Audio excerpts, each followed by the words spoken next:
Պարոն վարչապետ, 95 թվականից այս կողմ հանրաքվեներով,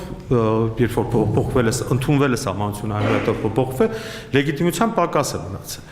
Այսօրվա հարցումներով ժողովրդի մեծ մասը դեմ է նոր սահմանադրության ընդունմանը, ոչ թե փոփոխություններին, այլ ամբողջությամբ նոր սահմանադրության ընդունմանը, եւ այս նման իրավիճակում կա հանրային վստահության խնդիր այդ process-ի հանդեպ։ Եվ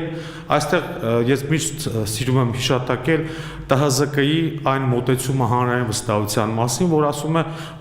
մոտավորապես եմ ասում, ցիտում, որ հանրային վստահությունը դա ցանկացած ռեֆորմի ոչ թե էական բաղադրատարից մեկն էլ էական, ամենից էական բաղադրատարն է։ Եվ եթե չկա այդ վստահությունը, ցավոք սրտի նպատակը միջոցը չի ծառայելու նպատակին։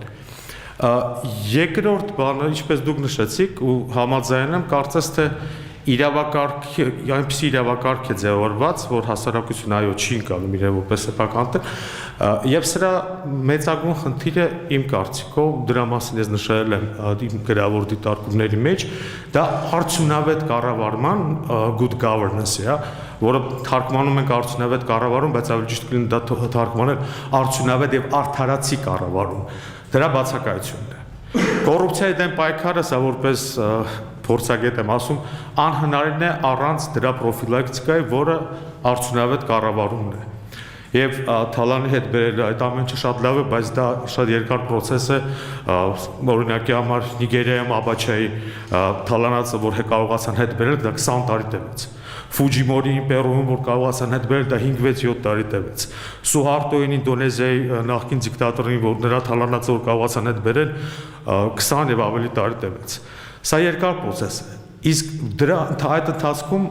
մարդիկ ապրում են եւ արդյունավետ կառավարումը սկսած նրանից հարկային արդարացիությունը, հարկային վարչահարության արդարացիությունը, սկսած նրանից օրինակի համար մենք չունենք նորմալ իրավական մեխանիզմներ, որպեսզի անձը քաղաքացին մասնավոր հատվածի հետ հարաբերվելիս կարողանան իրեն պաշտպանել։ Այս առումով իրական Հայաստանի գաղափարախոսության մեխը կարծում եմ, որ դուք հենց դնում եք դա, որ պետք է երկիրը լինի այնպիսի միջավայր, որտեղ մարդը ուզենա ապրի եւ արարի։ Այս ընկալումը չի եղել երբեք, այլ եղել է կարծես թե անկախությունը ինչ որ մի բան վերացական, որը չենք էլ հասկացել ու գիտակցել, թե ինչի համար է այդ ամենը մեզ պետք։ Չի եղել, դուք առաջ եք տանում մի ճիշտ բան, դա կոնսենսուսի ձևավորումն է եւ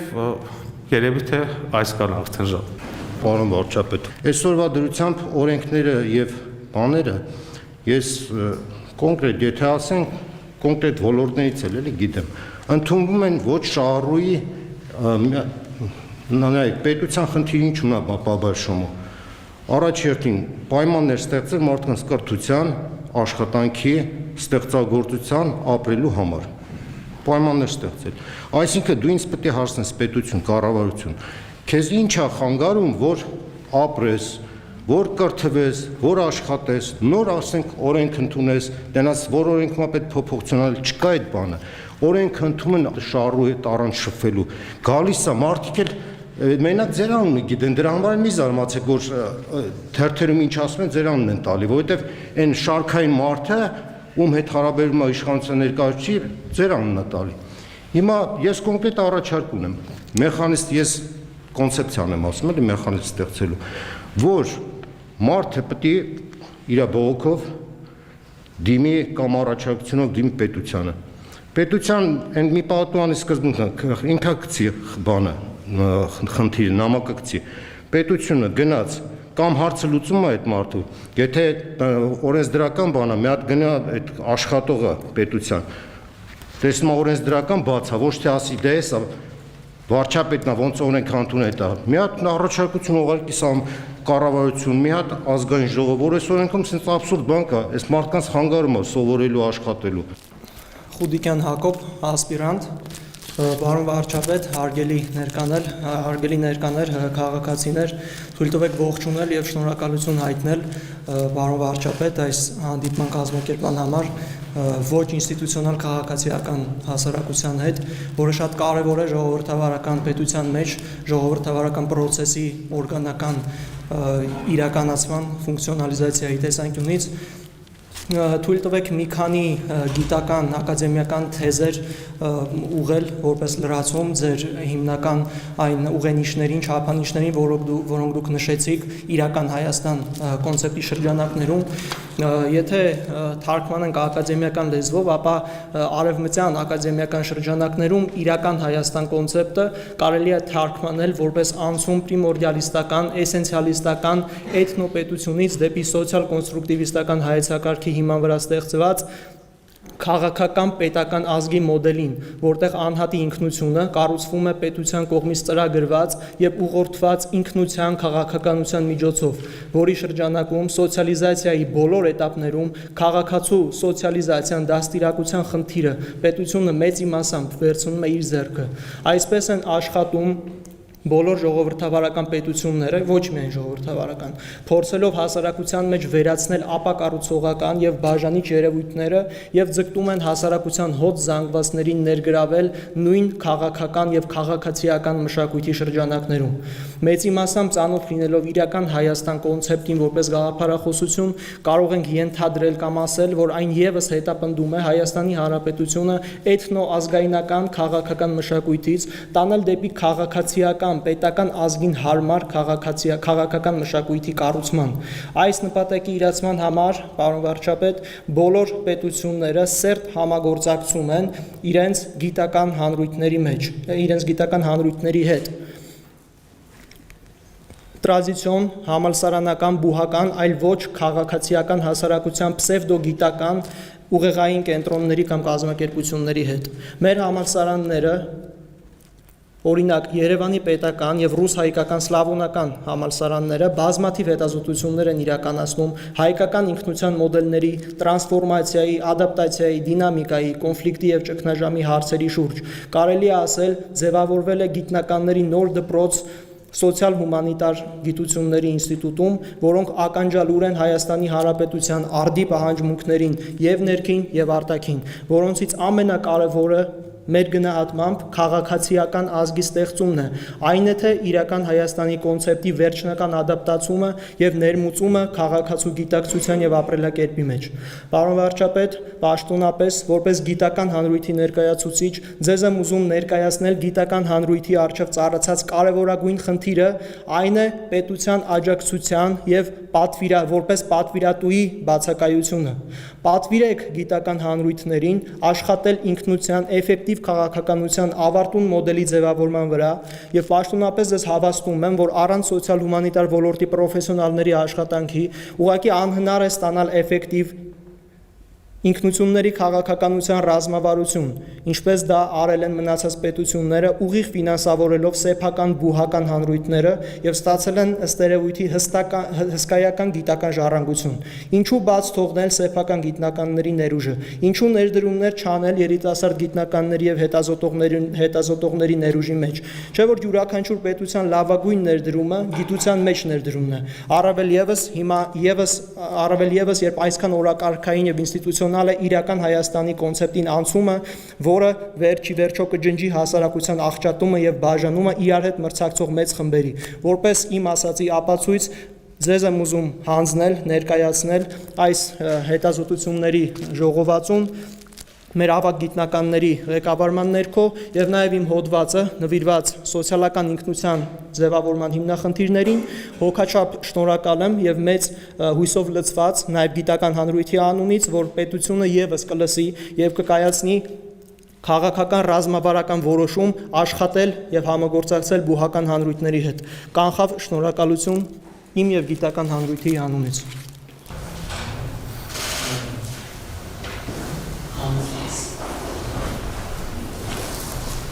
Պարոն վարչապետ, նախ թույլ տվեք շնորհակալություն հայտնելիս հնարավորության համար, իմ համար սա շատ կարևոր է,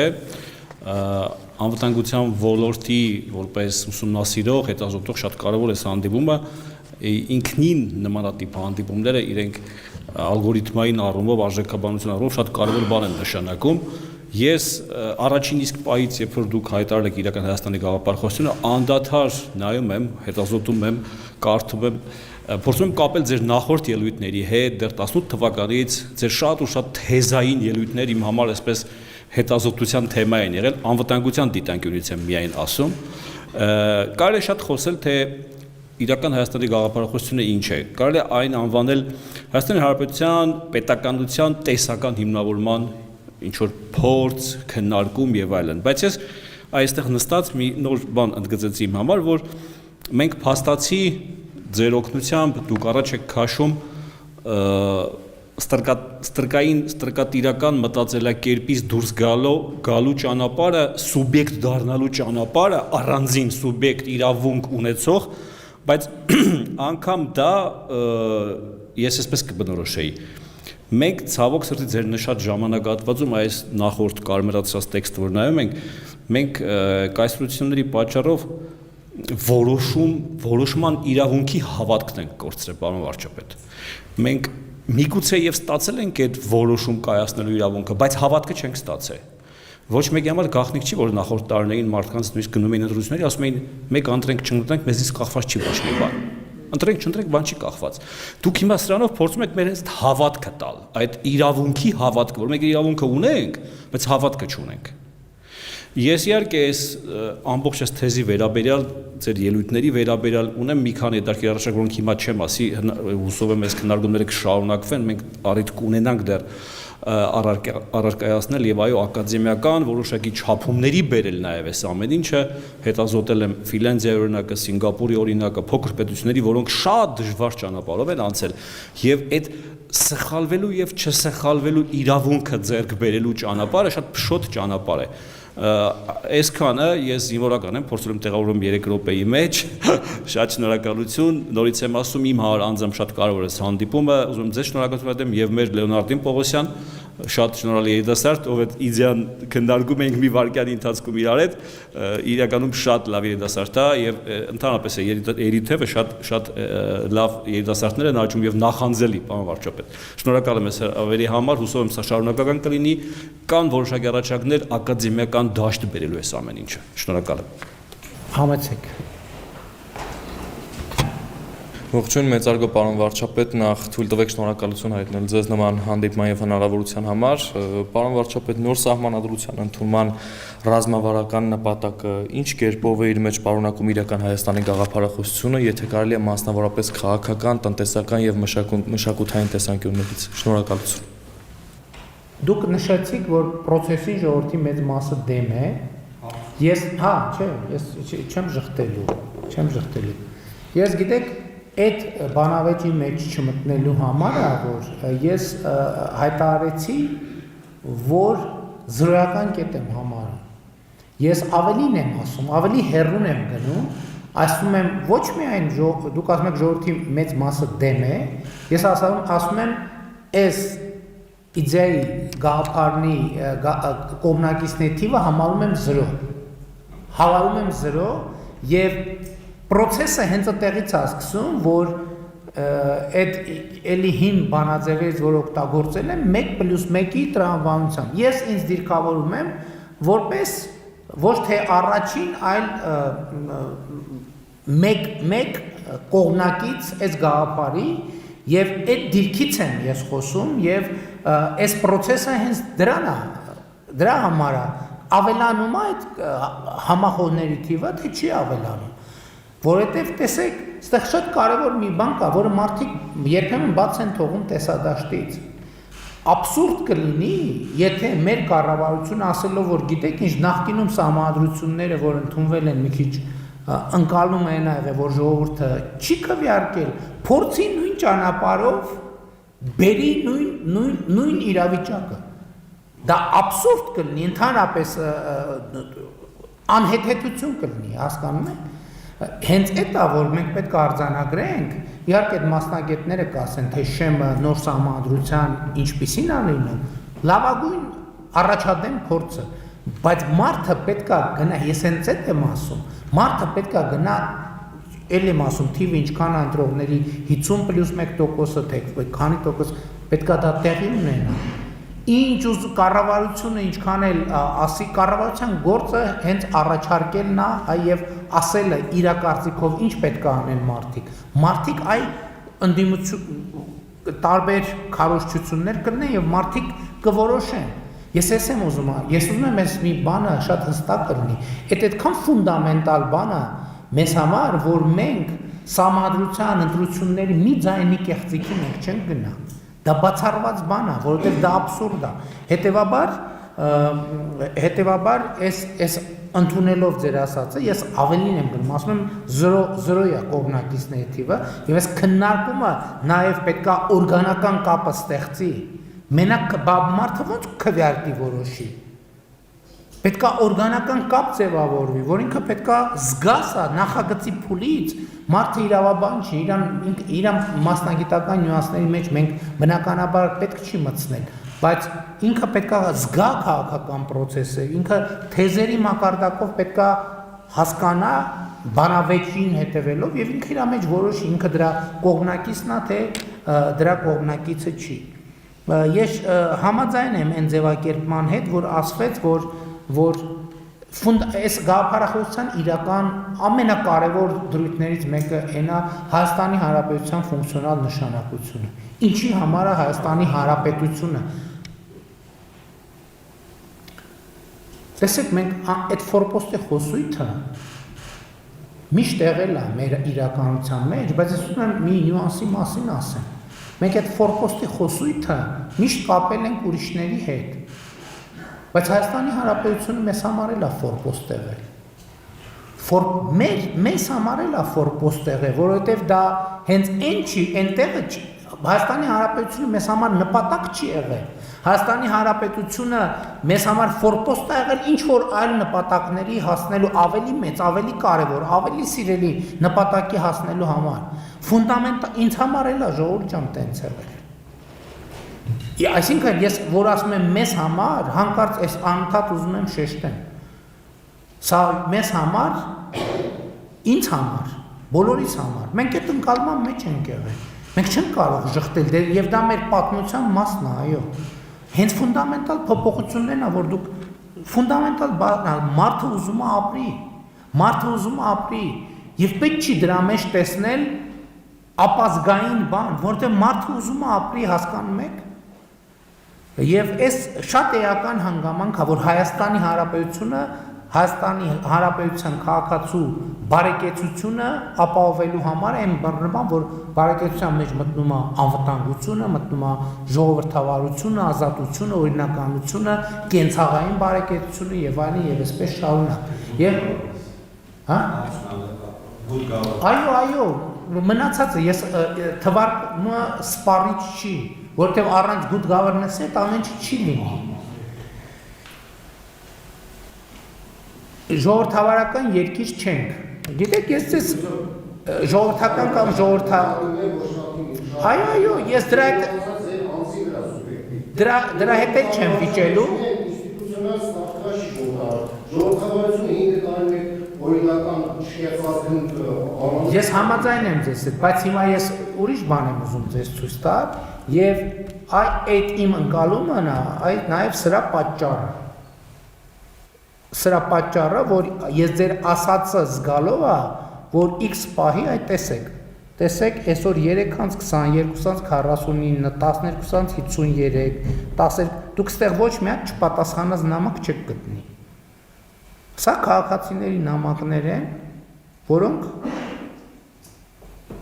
ձեր ասածի համար է։ Այսինքն ես նկատի ունեմ, ձեր ասած ազդակը ես էլ եմ զգացել, որ ես հասկացել եմ, որ ես պետքա ուղիղ կապի մեջ լինեմ, պետքա մարդիկ հնարավորություն ունենան։ Ես շատ ինքս ինձ հարց եմ տալիս, մեկ-մեկ ասում եմ, ես ժամանակը ճիշտ բանի վրա եմ ծախսում։ Մարդիկ գրում են ամենափոքր հարցերից ընդհուպ այն օրը Սյունիքի մարզի մի գյուղից գրել են, որ ջուրը կտրվել է, ես ուղարկում։ Հետո ինքս ինձ հարց եմ տալիս, ասում եմ, բայց լավ, ես ժամանակը ճիշտ բանի վրա եմ ծախսում։ Հիմա եթե մարդիկ ճիշտ բանի վրա չեք ծախսում, դուք չպետք է դրանով զբաղվեք, բացաստրեք կա, որ ես հիմա ձեզ մի հատ վարչապետը չի կարող այս երկիրը դզի, այդ ասած։ Ես հիմա ձեզ ասում եմ, որ ես ձեր ասած ժողովուրդը աշխատացնի պետական կառավարման համակարգի ոնց որ մինչև վարչապետ չի կազմել, չի աշխատի համագիտասարողը չփոխდეს, այդ մեխանիզմը որ աշխատի, որ այն ամենացածր պաշտոնատար մարդն է, որ բանը գա գործի մտածի ոնց որ ասած։ Շատ լավ, բայց թույլ կտա։ Ես նկատի ունեմ, որ ձեր ասած արտակները այն ժանրն են, որ ես վարչապետ եմ, դուք տենց բանը, ես էլ ասեմ, չէ, որ չէ, ոնց եք տենց։ Ես այդ ազդակներս համաձայն եմ եւ մեր քաղաքական թիմն էլ այդ ազդակները զգում է։ Ստեղ խնդրեմը ուրիշ տեղ է, որ մեր մյուս բանախոսը նշեց, մեր առաջի բանաս, ստեղ մեր խնդիրները ինստիտուցիոնալ են։ Ինստիտուցիոնալ են եւ դուք կներեք չեմ հիշում ով, բայց ոնց որ դուք նշեցիք կրթության մասին, որ կառավարությունն էլ պետք է կրթվի։ Եվ այդ խնդրեմը այո կա։ Այդ խնդրեմը կա եւ իրական Հայաստանի գաղափարախոսությունը այ good governance-ը նաեւ դրա մասին է։ Good, եթե մարդը Սյունիքից ինձ գրում է, ես էլ պատասխանում եմ, դա bad governance-ի բանն է, վկայությունն է, որովհետեւ մարդը պետք է ինչ չգրեր։ Ես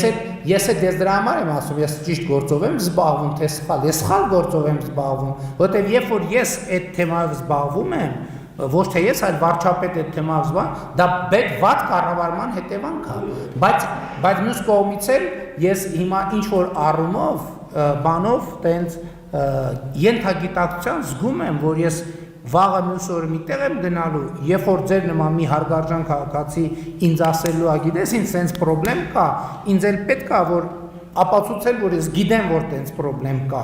եւ ասել այո, ես հիմա դրա բալասանը չգիտեմ ոնց լուծել, բայց այո, կա այդ պրոբլեմը, եւ այս գաղափարախոսությունը նաեւ մոտենալու մասին է այն հարցին, թե ինչպես լուծենք այդ պրոբլեմը։ Պարոն վարչապետ, դա կարելի է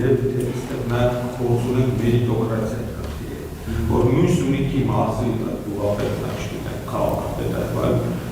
նա դեպքում չի որ չի կարող ճիշտ կառավարող հարցը դա ձեզ ասում։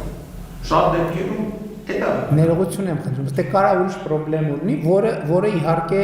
ձեր ասած good governance-ի հետ կապ ունի։ Կարող է մարդը մտածում է կամ կարող է լրիվ ուրիշ աբսուրդ բան, կարող է մարդը չնայած էլ երևի նույն երևույթի ասում եմ համ զուգահեռ մտածում եմ մարդը գիտի ոնց վարչապետի հետ կապվի, բայց չգիտի ոնց բանի ջրօգտագործող ընկերության հետ կապվի, հասկանում եք, կարա կամ էլ չէ, ես անկեղծ ասեմ, հիմա կարող է Չէ, նկատի ունեմ հիմա այս հարցը ճշտելու համար ինձ հետաքրքրեց, կամ ես կկապվեմ, կասեմ ինչի եք ինձ գրել, օրինակ ինչի բանին չեք գրել, ջրօգտագործողներին չեք գրել, եւ հետաքրքիր է ինքը ինչ կպատասխանի, ամեն դեպքում իր պատասխանը մեր այս հարցը ինչ որ չափով կլուծի։ Եվ օրենքները, հա, այդ հենց ինստիտուցիոնալ խնդիրը, որ օրենքները աբսուրդ են, երբեմն աբսուրդ են լինում եւ դուք իրականում մենք երկու տարբեր կողմերից նույն բանն ենք ասում, որովհետև ես ասում եմ սենց, հիմա գիտեք ինչ է, ես ասում եմ սահմանադրությունը օրգանական կապ չունի, իրավակարգը օրգանական կապ չունի ժողովրդի հետ, դուք էլ ասում եք օրենքները կապ չունեն օրգանական ժողովրդի հետ, հենց այս մենք նույն բանի մասին ենք խոսում, որ օրգանական իրավակարգի հետ պետք է օրգանական կապ ստեղծել եւ այս խոսակցության կարևոր նպատակներից մեկն է հասկանալ, թե ոնց մենք անենք։ Օրինակ ես մտածում եմ, որ սահմանադրությունը դրա ձևերից մեկն է։ Կա հոռետեսություն, դա կստացվի թե չէ, բայց դա ուրիշ բան է։ Առաջինը որոշել որն է ձևը եւ երկրորդը ինչքանով է դա իրատեսական։ Բայց եթե ես համոզված եմ, եթե մենք գանք շատ թե քիչ ընդհանրական ըմբռնման, որ ճիշտ ձևը սա է կամ այն մյուսն է, այս ըմբռնման բերումով դա կդառնա ավելի իրատեսական։ Դուք երբ որ ձեր խոսքը սկսեցիք, մի քիչ շատ բարձ սկսեցիք, բայց ես ձեր ասացի մեջ մի շատ կարևոր բան արձանագրեցի, որը իմ կարծիքով ունի ֆունդամենտալ նշանակություն։ Դուք խոսեցիք ինքնության կապի հետ քաղաքացիության եւ ինքնության կապի մասին։ Դուք խոսեցիք նրա մասին, որ կարա քաղաքացու ինքնությունը, քաղաքացիական ինքնությունը լինի պետական քաղաքականության նյութ եւ առարկա։ Սա շատ կարևոր բան է, որ մեր իրականության մեջ դա երբեք չի եղել։ Ավելին, ես կասկածներ ունեմ եւ մտածում եմ, որ ինչու նաեւ մեր իրականության մեջ չի եղել, որովհետեւ այդ թվում կայսրությունը, բայց կայսրությունը ուրիշ տեսակետից։ Ես կշարունակեմ որպեսզի ճեղք չառաջանա, ես միշտ խոսել եմ հայրենասիրության մեր մոդելի մասին, ասելով, որ այդ մոդելը որոշ դեպքերում ներդրվել է կայսրության կողմից, որովհետև եթե ուրիշ միջավայրում դուք դա ասեիք, կամ ուրիշ պայմաններում, դա կարար ձեր ասածը բան աներ, հնչեր շատ ապազգային, նույնիսկ հակաազգային, բայց այս խոսակցության բերումով ձեր ասածը շատ դիպուկ էր, ձեր ասածը հենց հատկապես 10-ին խփեց, որովհետև սա այո, եւ ես շատ ուրախ եմ, որ այդ երկխոսությունը նույնիսկ հերրակա տեղի է ունեցել, եւ այն ինչ որ դուք ասացիք, ես միանշանակ ընդունում եմ, որովհետև ես էլ եմ ընդունում, այդ դուք շատ կարևոր շարունակություն բերեցիք, որովհետև էս էլ շատ քննադատում են, ասում են սա վարչապետի գործ չի, ինչ որ առումով ճիշտ են ասում, եւ շատ կարևոր է, որ հիմա այս խոսակցությունը տեղի ունենա, եւ այս նյութը հետագա զարգացման մեջ առնվազն ձեր ասած գիտական, հետազոտական այդ բանը հանրույթը եւ ներուժը ներգրավվածություն ունենա եւ դա շատ հետաքրքիր թեմա է, թե ինչպես մենք կազմակերպենք այդ հարցը։ Այդ խնդիրը կա, այդ ինչ որ ես ասում եմ իրավակարգի մասին, դա մեծ հաշվով պետության մասին է։ Էլի պետության հարազատությունը իշխանությունը կարող լինի ցանկացած, բայց իշխանությունը հասկանում եք դա փոփոխման ենթակա, այսինքն իշխանությունը վարձու աշխատողների խումբ է։ Մեր իրականության մեջ այդ խնդրը միշտ եղել է, որ մենք չենք կարողացել տարբերակենք պետությանը խփելը քաղաքական առումով եւ իշխանությանը խփելը։ Մենք անընդհատ խառնում ենք իրար եւ արդյունքում ստացվում է, որ մենք ավելի շատ, մեզ թվում է, թե ավելի շատ իշխանությանն ենք խփում, բայց իրականում պետությանն ենք խփում, մենք պետք է տարբերակենք դա։ Եվ դա էլ ինչ-որ առումով ռելիկտային մտածելակերպ է, որովհետև մեր էսել եկեք արձանագրենք, երրորդ հանրապետություն, ես միայն 18-ից հետո իրավակարգով ժողովրդապետության 18-20 թվականների այդ կարճ շրջանը առաջին օրինակն է, որովհետև մեր ընկալման պետությունը էլի բանի սերտաճածա բանի հետ կայսրության, կայսրի, սուլթանի, չգիտեմ, բանի հետ եւ էս էլ հաջորդ խնդիրն է, որ մեր քաղաքական իրականության մեջ այդ տարբերակումը մենք կարողանանք անենք, որ այնուամենայնիվ ժողովրդավարական հասարակության մեջ բարձր իշխանությունը թիվ 1 թիրախն է, այդտեղ հարց չկա, բայց պետությունը չպետք է լինի թիրախ։ Բայց որպեսզի պետությունը չլինի թիրախ, պետությունը մեզ պետք է հարազատ լինի, որ չլինի թիրախ։ Մենք ինչքան էլ խառը կռվի մեջ լինենք, երբ որ դիմացը մեր հարազատն է դուրս գալիս, նույնիսկ ամենաշփոթված պայմաններում, նույնիսկ հարվածի ժամանակ մեր ձեռը բնազդաբար բան է անում, արգելակում է, որովհետև մեր դիմաց մեր հարազատն է կանգնած։ Այս դեպքում մեր դիմաց մեր հարազատն է կանգնած, բայց մենք չենք ճանաչում իրար։ Որտեղ մենք շատ վաղուց այդ հարազատին կորցրել ենք, չենք կարող, միջև չենք կարող գտնենք, որ պետությունը մեր հարազատն է, այս իշխանությունը ընդամենը այսօր ընտրվել է, վաղը չի ընտրվի, կամ դժգոհեմ իշխանությանը, դա իմ մոտ խորը համոզմունք է, ես չեմ կարող ուրիշ կերպ ասել, ցանկացած պահի, երբ որ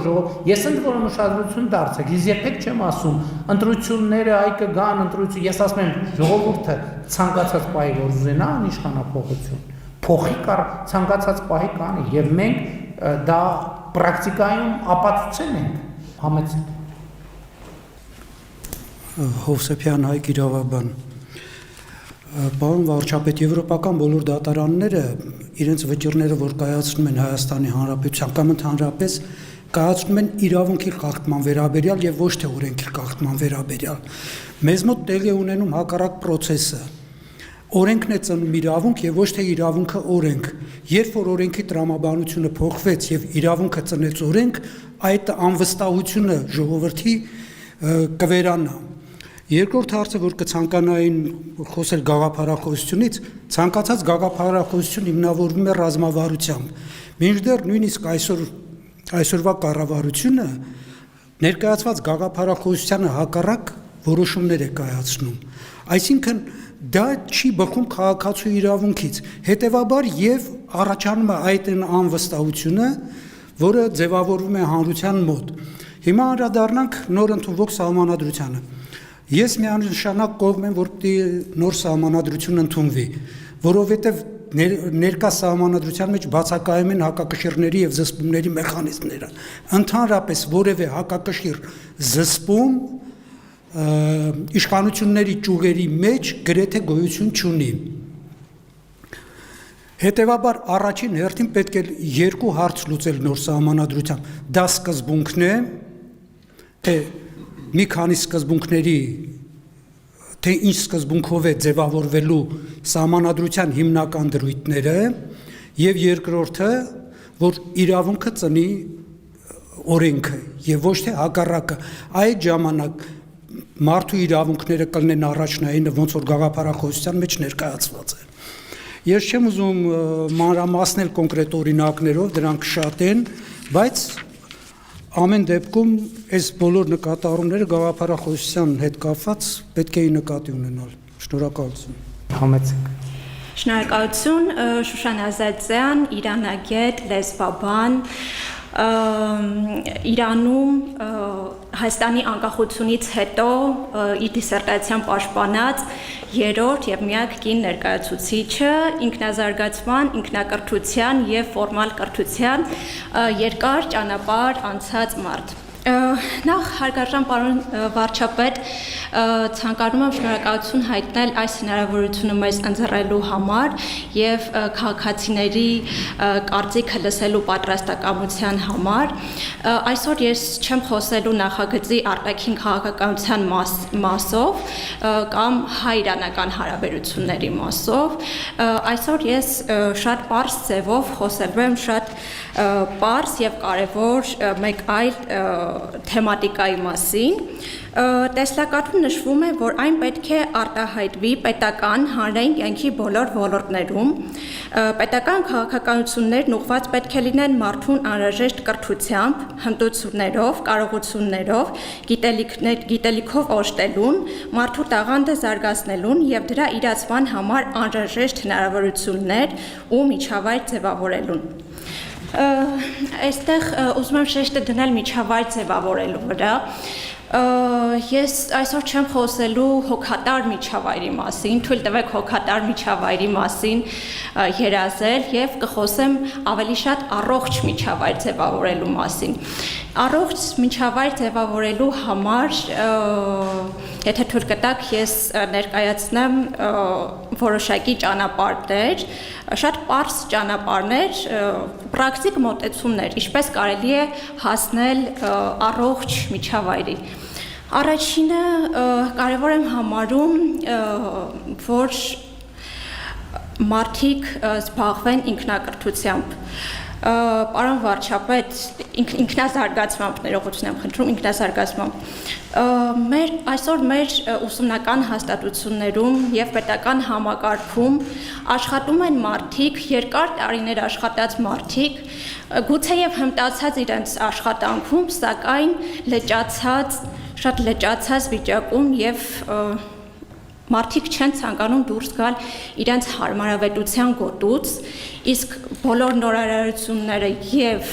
տարբեր մոտեցումները դիտում են որպես վտանգավոր երևույթ են դիտում, ինչ կարող ես անել, մարդը վտանգ է տեսնում։ Եվ ամենակարևոր կետը ուրեմն ներառականության եւ հավասար հնարավորությունների մասին է։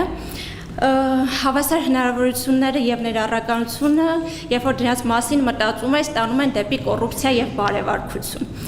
Ինչ անենք։ Այստեղ ես ցանկանում եմ որպեսզի ուշադրություն դարձնել ոչ թե ոչ բարեվարկ մարդկանց, այլ մարդկանց, որոնք բարեվարկություն են դրսևորում եւ փորձել խրախուսել նրանց։ Խրախուսելը ժողովրդական լեզվով ասած ոչ թե թիթիզություն է կամ ձևական ինչ-որ բան, այլ շատ լուրջ պետական պրակտիկա։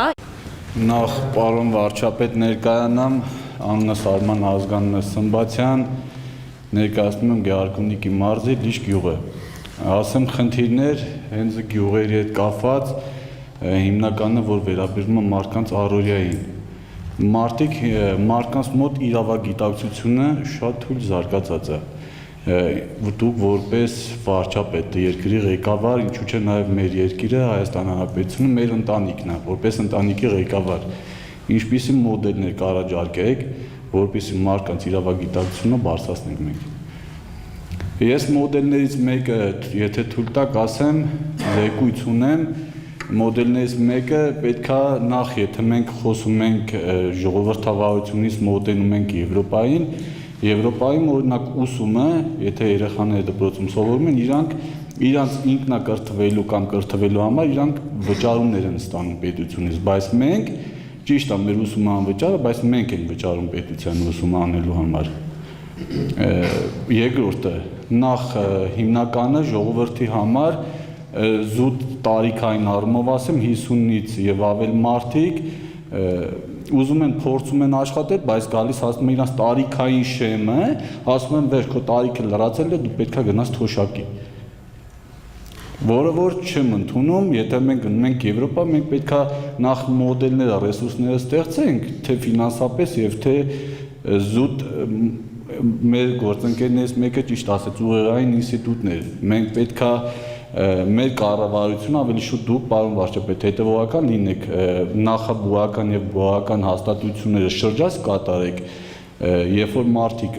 ընտրում ենք խելացի մարդկանց, երբ որ խելացի մարդիկ մտքեր են արտահայտում, դուք ուշադրություն դարձնեք այդ խելացի մարդկանց։ Անդրադառնամ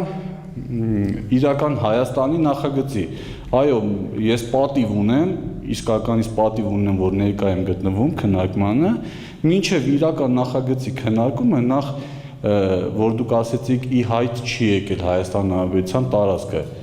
տարածքը ի հայտ եկել է, ուղղակի հնարավորություն չեն տվել մարդկանց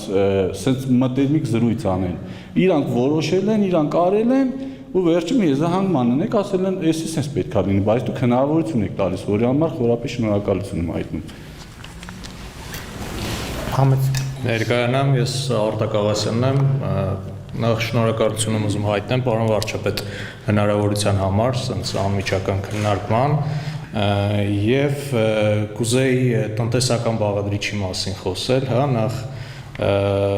իրական Հայաստան, սենց մի հատ տերմին, հա, եթե հնարավոր է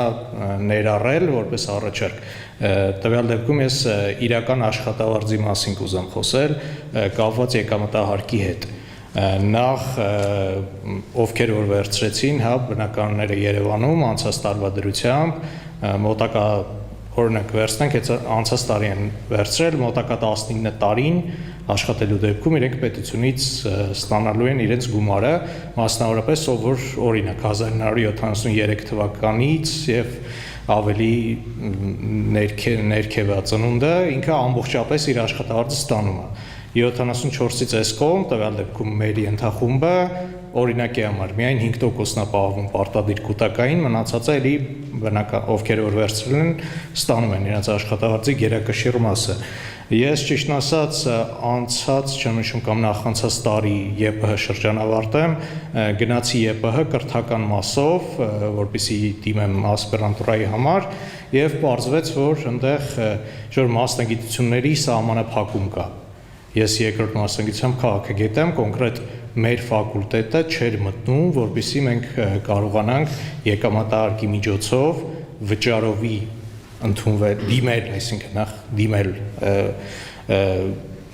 ասպիրանտուրա ընդունվելու համար եւ եկամտահարկից այդ գումարը փոխանցվեր։ Ինչ որ մասնագիտություններ կային, որ հնարավոր էր, ցանկ կար այնտեղ հստակ,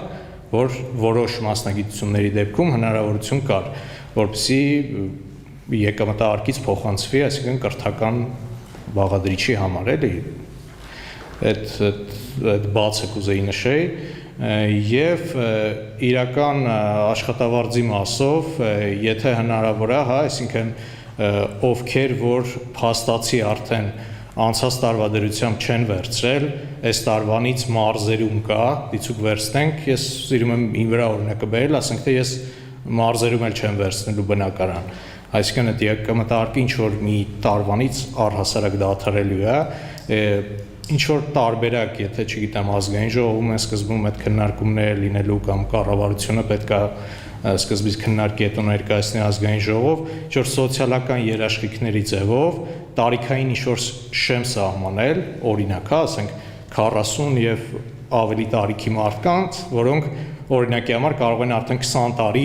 տեսա, 20 տարի աշխատած լինեն, ինչ որ ձևով եկամտահարկ կուտակված լինի, չասեմ թոշակի ձևով, բայց ինչ որ ձևով, որ իրենք էլ հնարավորություն ունենան, այսինքն հավասարություն լինի, տուն վերցրած ու չվերցրած մարդկանց միջև, միգուցե իրանք տան խնդիր չունեն, ունեն այլ խնդիրներ, չգիտեմ, իրենց երեխաների համար կամ էական չի, ինչ որ մի բանի համար իրենք այդ գումարը կարիք ունեն հետ ստանալու եկամտահարկի տեսքով, ինչ որ ձևով իրական աշխատավարձ, էլի, իրական Հայաստանում իրական աշխատավարձ, շնորհակալ եմ։ Պարոն վարչապետ, շնորհակալություն եմ հայտնում հնարավորության համար, Լևոն Աթանյան, կցանկանամ մի հարց բարձրացնել, ինչ եք կարծում ազգային էլիտաների դերը իրական Հայաստան գաղափարախոսության մեջ ու ինչ է կատարվում այդ ազգային էլիտաների ձևավորման համար։ Գուրգեն Մուրադյան, Վազգեն Սարգսյանի անվան ռազմական ակադեմիայի դասախոս, նաև Երևան պետական համալսարանի համաշխարհային պատմության ամբիոնի ասպիրանտ։ Պարոն վարչապետ, կարծում եմ դուք էլ նկատեցիք, ոնց պատտվում ենք, գալիս ենք սահմանադրությունից հետո երկրորդ թիրախին կրթությանը, որը բազմիցս 2010-ից հետո շատ է քննադատվել եւ ամենաթիրախայինը դուք էլ կփաստեք Հայաստանի Հանրապետության բարձրագույն կրթության եւ գիտության մասին օրենքի նախագիծն է, որը ցավոք դեռ նախագիծ է, եւ երկրորդը ցանկանայի ձեր կարծիքը լսել կապված նոր Հայաստանի կամ իրական Հայաստանի տեսլականում ակադեմիական քաղաքը որտեղ է։ Եվ իմ կարծիքով շատերիս թվարկած խնդիրները կլուծվեն, եթե ակադեմիական քաղաքի գաղափարը վերջնական իր ավարտուն տեսքին հասվի։ Մենք պարոն Հովհաննիսյանի հետ բազմիցս քննարկել ենք նաև այդ ազգային կամ պետական կրթության համար շատ կարևոր է, նաև սպաների ազգային կրթության համար, որ դուք նշեցիք, դրսում կրթություն ստացած սպան կամ քաղաքացին կրում է այդ կայսրության կամ երկրի աշխարհայացք։ Դրա համար կարծում եմ մեր առաջնային խնդիրը ազգային կամ պետական հայկական կրթություն ունենալն, որը այսօր մենք շատ քայլերով հետ ենք մնում։ Շնորհակալություն։ Կարեն Սարգսյան, ռոբոտաշինության ինժեներ։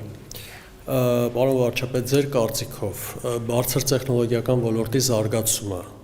կարող ենք համարել պետության դիմակայունության հիմնական գործոն ապագա մարտահրավերներին դիմակայելու համար, եւ եթե այո, ապա ինչպիսի ռազմավարական քայլեր են ձեռնարկվում կրթության ոլորտում որակավորված եւ բարձր որակավորում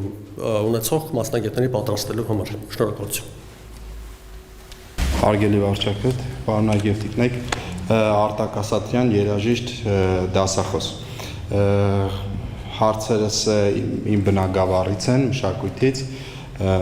նախ կարծում եմ Հայաստանում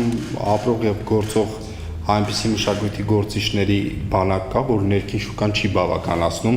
այդ մարդկանց ռեալիզացմանը եւ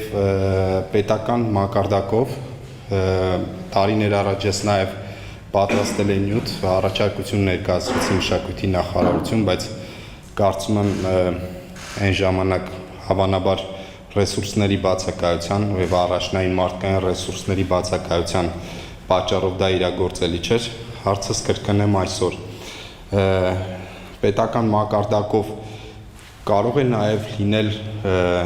քայլեր, որ ներքին ռեսուրսը որպես էքսպերտ կարողանա վաճառվել, որովհետեւ արվեստը եւ ցանկացած արվեստի գործիչ ի վերջո ուզում է ռեալիզացվել եւ վաճառվել եւ անկեղծ հատկապես մշակույթի ոլորտում աշխատող մարդկանց համար իրենց վաճառելը դա դժվար բան է։ Կան հիանալի գործիչներ, բայց մեծ բաց մեր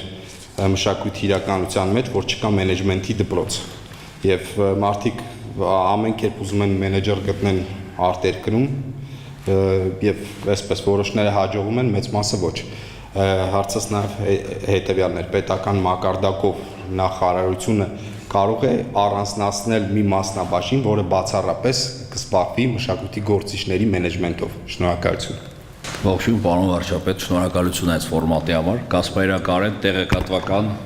եւ կիբերանվտանգության փորձագետ։ Կուզենայի մի հատ հարցի շուրջ խոսեինք։ դա պետական տարբեր կառույցների ու բիզնես կազմակերպությունների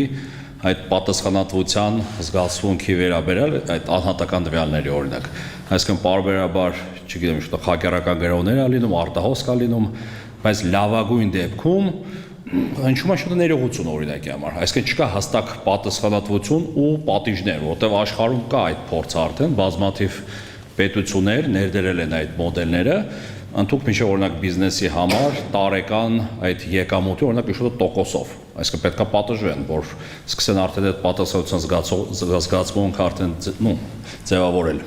Կներեք ինչի համար անձնական տվյալների եւ այսինքն երբ որ օրինակ ապահովագրականները ինձ թվում է բոլորը առնչվել են եթե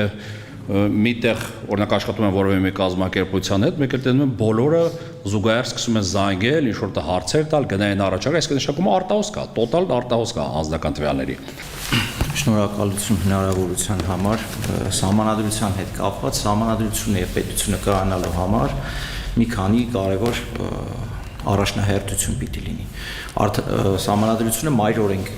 ենք համարում։ Սահմանադրությունը իրագործվելու համար պետքա արդար դատաիրավական համակարգ լինի եւ հակակոռուպցիոն։ Այստեղ փորձեմ մի քանի օրինակ բերել, օրինակ դատական համակարգի, այսպես ասած, սելեկտիվ կամ ընտրողական մոտեցումների հետ կապված։ Մինչև այսօր դատական համակարգը չի գործում արդարացի ու կարող եմ օրինակներ բերել, երկրորդը կոռուպցիայի հետ կապված է։ Գողոնը գտնում են, մարդիկ վերականգնում են եւ քրեական գործը կարճվում է։ Դա ինչ է նշանակում, այսինքն քաղաքացին առանց դատարանի վճռի կամ վարչապետը կամ ազգային անվտանգության ղեկավարը որոշում է, այս մարդուն կարելի է բաց թողնել, այս մարդուն չի կարելի բաց թողնել։ Գողոնը վերականգնվել է։ Գողոնը կարա լինի հայտնաբերված, ենթադրենք X չափի գողոնից մի մասն են հայտնաբերել ու բնականաբար բոլորի մոտ դա որտեղ մի մասը ծախսել են, գնացել են, հանգստացել են ու նմանատիպ տարբեր գողոններ կան, որոնք դժվար է հայտնաբերել։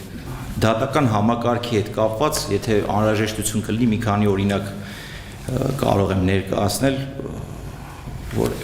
ընտրողական է լինում ու մարդիկ նամանանդ վարչական իրավախախտումների հետ կապված փորձում են դիմել դատարանել իրանց իրավունքը վերականգնելու կամ 1.5-2 տարի հետո է նշանակվում առաջի դատը,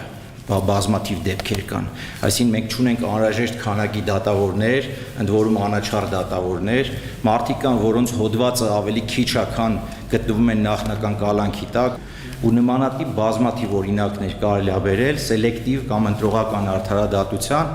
որին ինձ թվում է, չգիտեմ, էլի նույն բանն է լինում, այսինքն պիտի վարչապետը հատ-հատ բոլոր քրեական գործերին անձամբ ծանոթանա փորձի արդարություն վերականգնել ձեր միջամտությունը, թե պետք է համակարգը հենց լինի, որ սահուն, եթե կա հանցագործություն, պիտի հետևի պատիժը։ Շնորհակալ եմ, ես 15 րոպեի մեջ փորձեմ արձագանքել։ Առաջին ձեր հարցը պետությունը պատրաստ է ֆինանսավորել թե չէ, այո, պետությունը պատրաստ է, բայց որոշակի մեխանիզմներով, հետո ինձ թվում է դուք ծանոթանաք օրինակ գիտության ֆինանսավորման հետ կապված մեր մեխանիզմներով ինչու ձեր ասածը հնարավոր չի անել, եթե ինձ գրեք էլեկտրոնային փոստով, ես կփորձեմ հասկանալ, թե ինչու է ձեզ մոտ այդ հարցը ծագում, որովհետև հիմա մենք ունենք այդ համակարգը եւ պետքա հասկանալ ինչու դուք տեղյակ չեք կամ ինչու չի ստացվում, ինչու է ձեզ մոտ այդ հարցը ծագում։ Իրավունքն է ծնում օրենք, թե օրենքը իշխում, ֆունդամենտալ հարց է, Եվ իմ կարծիքով էլի նույն բանի մասին ենք խոսում, որովհետև այն սահմանադրությունը եւ սահմանադրական կարգը, որը օրգանական կապ ունի ժողովրդի հետ, օրգանական կապ ունի իրավունքի հետ, որովհետև ի վերջո ժողովուրդը, ժողովրդավարական հասարակություն իրավակարգի աղբյուրն է։ Ստեղ էլ այդ մի քիչ իրավաբանական կոնցեպտուալ հարց է, բայց ես ուզում եմ բերեմ դա մեր քաղաքական քննարկման մեջ, որովհետև այս մեր իրական Հայաստանի գաղափարախոսության տեսակետից իրավունքն ու օրենքը սկզբունքորեն հարց կարա ծագի, ոչ իրավաբանները այս թեմային լավ են տիրապետում, սա իրաց մասնագիտական հարցն է, բայց ոչ իրավաբանի համար կարա հարց ծագի, մի րոպե, ինչի պետք է օրենքն ու իրավունքը նույնը չլինեն։ Իմ կարծիքով հարցի պատասխանը հետևյալն է, իրան ծագման աղբյուրի մեջ է, որովհետև եթե այն իրավակարգը, որը բխում է սուվերենից, այսինքն ժողովրդից, ինքը մեկը իրավունք է, եւ Իրանի ծնված իր համակարգով գենետիկորեն իր հետ կապված կապով օրենքը չի կարող իրավունքի վրա հենված չլինել։ Ինչու է մեր մոտ օրենքը ընկալվում որ իրավունքի աղբյուր եւ ոչ թե իրավունքը օրենքի աղբյուր, որովհետեւ օրենքը կտրված դրված է վերևում, Էսա պատճառը, որ ինքը հողի վրա կանգնած չի, ինքը ժողովրդից չի, ինքը մեր օրգանիզմի մաս չի։ Եվ այս հարցը ինչքան էլ կարա մի քիչ անուղակի, բայց ձեր ասացի իմ կարծիքով ուղիղ օրենքները գրվում են նախարարություններում, այդ խնդիրը տեղ առաջանում։ Հասկանում եմ։ Ելնելով իր վարչական շահերից ելնելով, դրա համար է կտրվում կապը։ Այդ երբ որ կստեղծվի անկախ մի մարմին, ասենք համապատասխան իրավունքի կենտրոն, որ աշխարհում ուսումնասիրված է, եւ այդ կենտրոնը, որտեղ տնտեսագետներն են, մյուսներն են, կգերեն օրենքը, նախարարությունը պատվերը կտա իր նախագիծը կներկայացնի ինչ կանի, այդ ժամանակ իրավունքը կծնի օրենքը։ Իմ կարծիքով տեսեք, չեմ ժխտում ձեր ասածը, բայց ես ձեր ուշադրությունը ուզում եմ հրավիրեմ այնուամենայնիվ հայեցակարգային խնդրի վրա, որովհետև ձեր ասածը կարա նմանվի սրան, օրենքը գրվում է նախարարությունում, այդ լավ չի, եկեք ստեղծենք մի հատ ուրիշ նախարարություն, որը կգրի օրենք։ Մեր մոտ ուրիշ խնդիր կա, որի հետ մենք բախվում ենք։ Մեր մոտ ընդհանրապես մեր օրենքով դա նախատեսված է, կա հասկացություն ազդեցության գնահատում, որ մենք երբ որ օրենք ենք ընդունում, դա կաբինետում ցանկացած օրենք գրվում է կաբինետում։ Այսինքն ինչ որ մեկը մի քանի հոգի նստում են սկսում գրել, բայց հասկանալու համար ինքը կենթանի օրենք է, թե ինքը հերթական անտրամաբանական բանն է, մենք պետք է կարողանանք ինչ որ մի ֆորմուլայով դա տեղայնացնենք, փորձենք հասկանալ իրականության մեջ իր բանը։ Սա կոչվում է ազդեցության գնահատում, բայց մեր մոտ դա իրականության մեջ ֆորմալ կա, բայց իրականության մեջ կառավարությանը այդ ինֆորմացիան չի տալիս եւ այդտեղ ֆունդամենտալ խնդիր կա, բայց ես էլի ուզում եմ ասել, որ այս գաղափարախոսության տեսակետից հենց ֆունդամենտալ հարցերից մեկը, որը ոչ նույն տեսանկյունից ինչ որ դուք եք առաջ քաշում, բայց ըստ էության այդ հարցը էլի կապված է իրավունքի ծագման աղբյուրի հետ եւ էլի կապված է իրավակարգի հետ եւ ես ուզում եմ ասեմ, որ ձեր ասածը ընդունում եմ։ Հիմա քանի որ մեր հարցը գաղափարախոսության մասին է, ես չեմ ուզում շատ գնանք պրակտիկ բաների մասին։ Դրա առիթներ կունենան, բայց ես ուզում եմ ասեմ, որ դրա հետ համաձայն եմ, ուղղակի իմ մեկնաբանությունը գաղափարախոսության տեսակետից էլի օրգանական կապի մեջ է, ինչքանով է հարազատի մասին, ինչքանով է օրենքը գրած հարազատի կողմից, հարազատի համար, հարազատի մասին, ստեղ է ֆունդամենտալ պրոբլեմը։ Հակակշիռների եւ զսպումների մասին դա ամենակարևոր եւ ամենաբարդ թեմաներից մեկն է։ Հիմա վերադառնալով դատա իրավական համակարգին, որովհետև տեսեք հիմա, մեր իրականության մեջ կա, չէ, որից շատ նեղվում ենք եւ շատ նաեւ մեզ քննադատում են, նույն այդ բռնել բաց թողելու բանը, տրամաբանությունը, որը հետեւյալն է, ինչ որ միշտ չի որ տենց, հա, որովհետև երբեմն եւ բռնող եւ բաց թողող ինստիտուտը նույնն է, բայց երբեմն տեղի ունենում հետեւյալը։ Մի ինստիտուտը բռնում է, մյուս ինստիտուտը բաց է թողնում։ Հիմա ու դրա շուրջ միշտ կա աղմուկ, դիլեմա, հարց։ Հիմա ես երբեմն ինձ հարց եմ տալիս։ Ու ես այդ հարցի պատասխանը ուղիղ ասեմ չունեմ, եւ որովհետեւ ես նաեւ ձեր հարցերը ես ցավում եմ, որ մեր վերջին խորհրդակցությանը դուք ներկա չեք եղել, որովհետեւ ես ըստ էության ճշգրիտ ձեր տեքստը ոչ կոնկրետության մեջ, բայց ընդհանուր առմամբ կրկնում է, որ մենք sense problem, իմ զգացողությունն է, որ sense problem ունենք։ Բայց հիմա մի ինստիտուտը բռնում է, մի ինստիտուտը բաց է թողում, ենթադրենք։ Ինձ հարց եմ տալիս, ասում եմ, էսա հակակշիռների եւ փոխզսպումների մեխանիզմը կամ կարող է էսա հակակշիռների եւ փոխզսպման մեխանիզմ, որովհետեւ քնչականը բռնեց,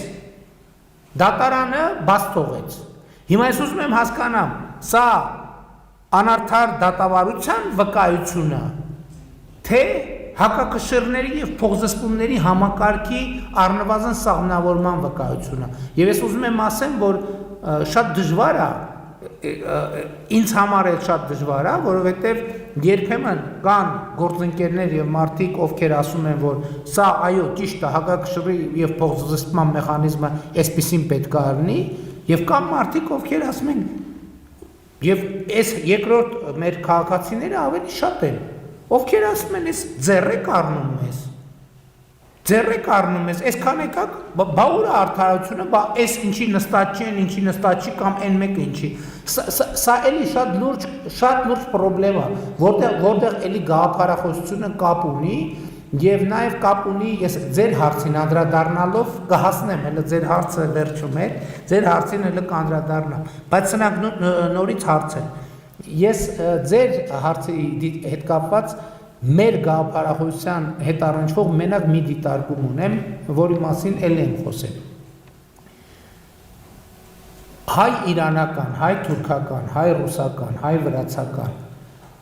ստեղ իմ կարծիքով մեր այդ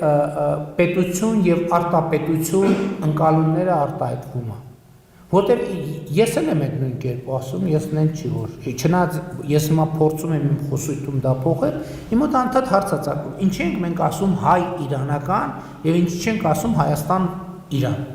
Հայաստան-Իրանի Իսլամական Հանրապետություն, ինչի ենք ասում հայ վրացական եւ չենք ասում Հայաստանի Հանրապետություն Վրաստան,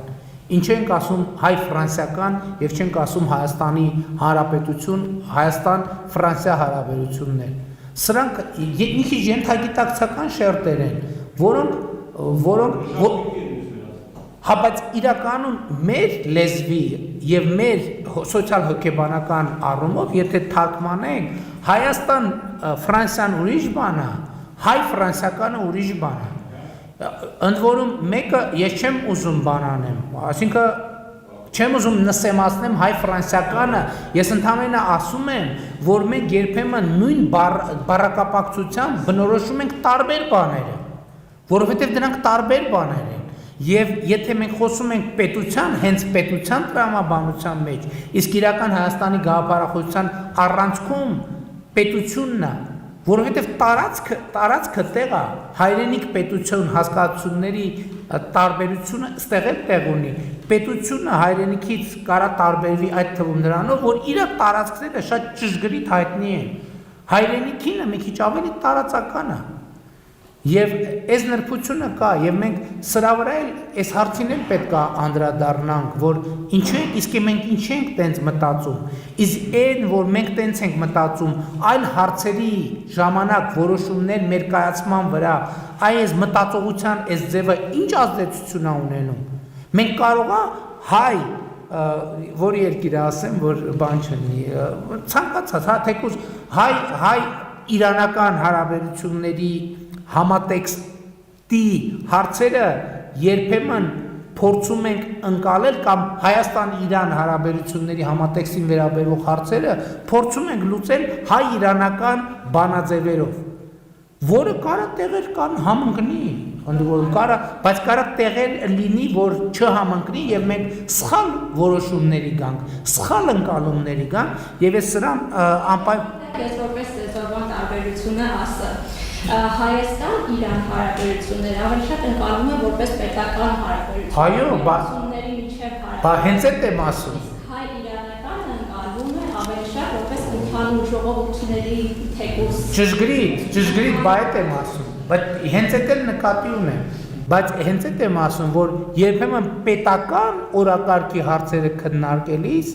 մենք հարցերին մոտենում ենք արտապետական բանաձևերով։ Հետո այդ որոշումները կայացնում ենք այդ բան կա, չէ, ատամնանիրներ կա։ Հետո տեսնում ենք չի, ասում ենք ոնց մի րոպե ինչի չի, բա այս ինչի չի աշխատում։ Որովհետև ուրիշ բանաձևը փորձում ենք ինտեգրել ուրիշ բանաձևի մեջ։ Այստեղ է խնդրեմը,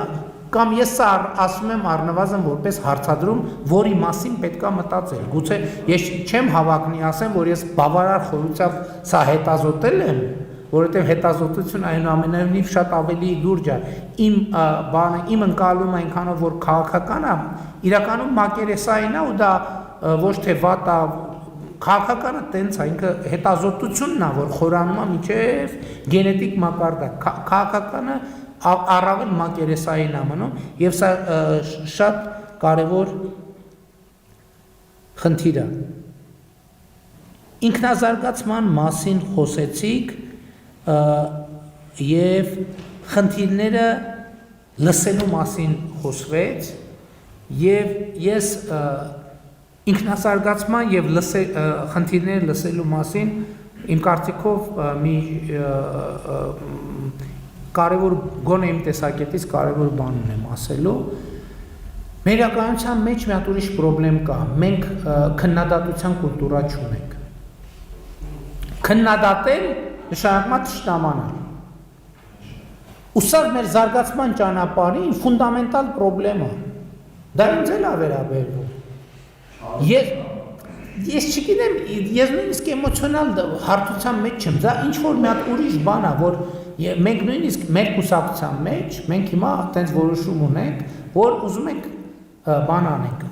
ինքնակննադատության եւ քննադատության կուլտուրա ձևավորենք։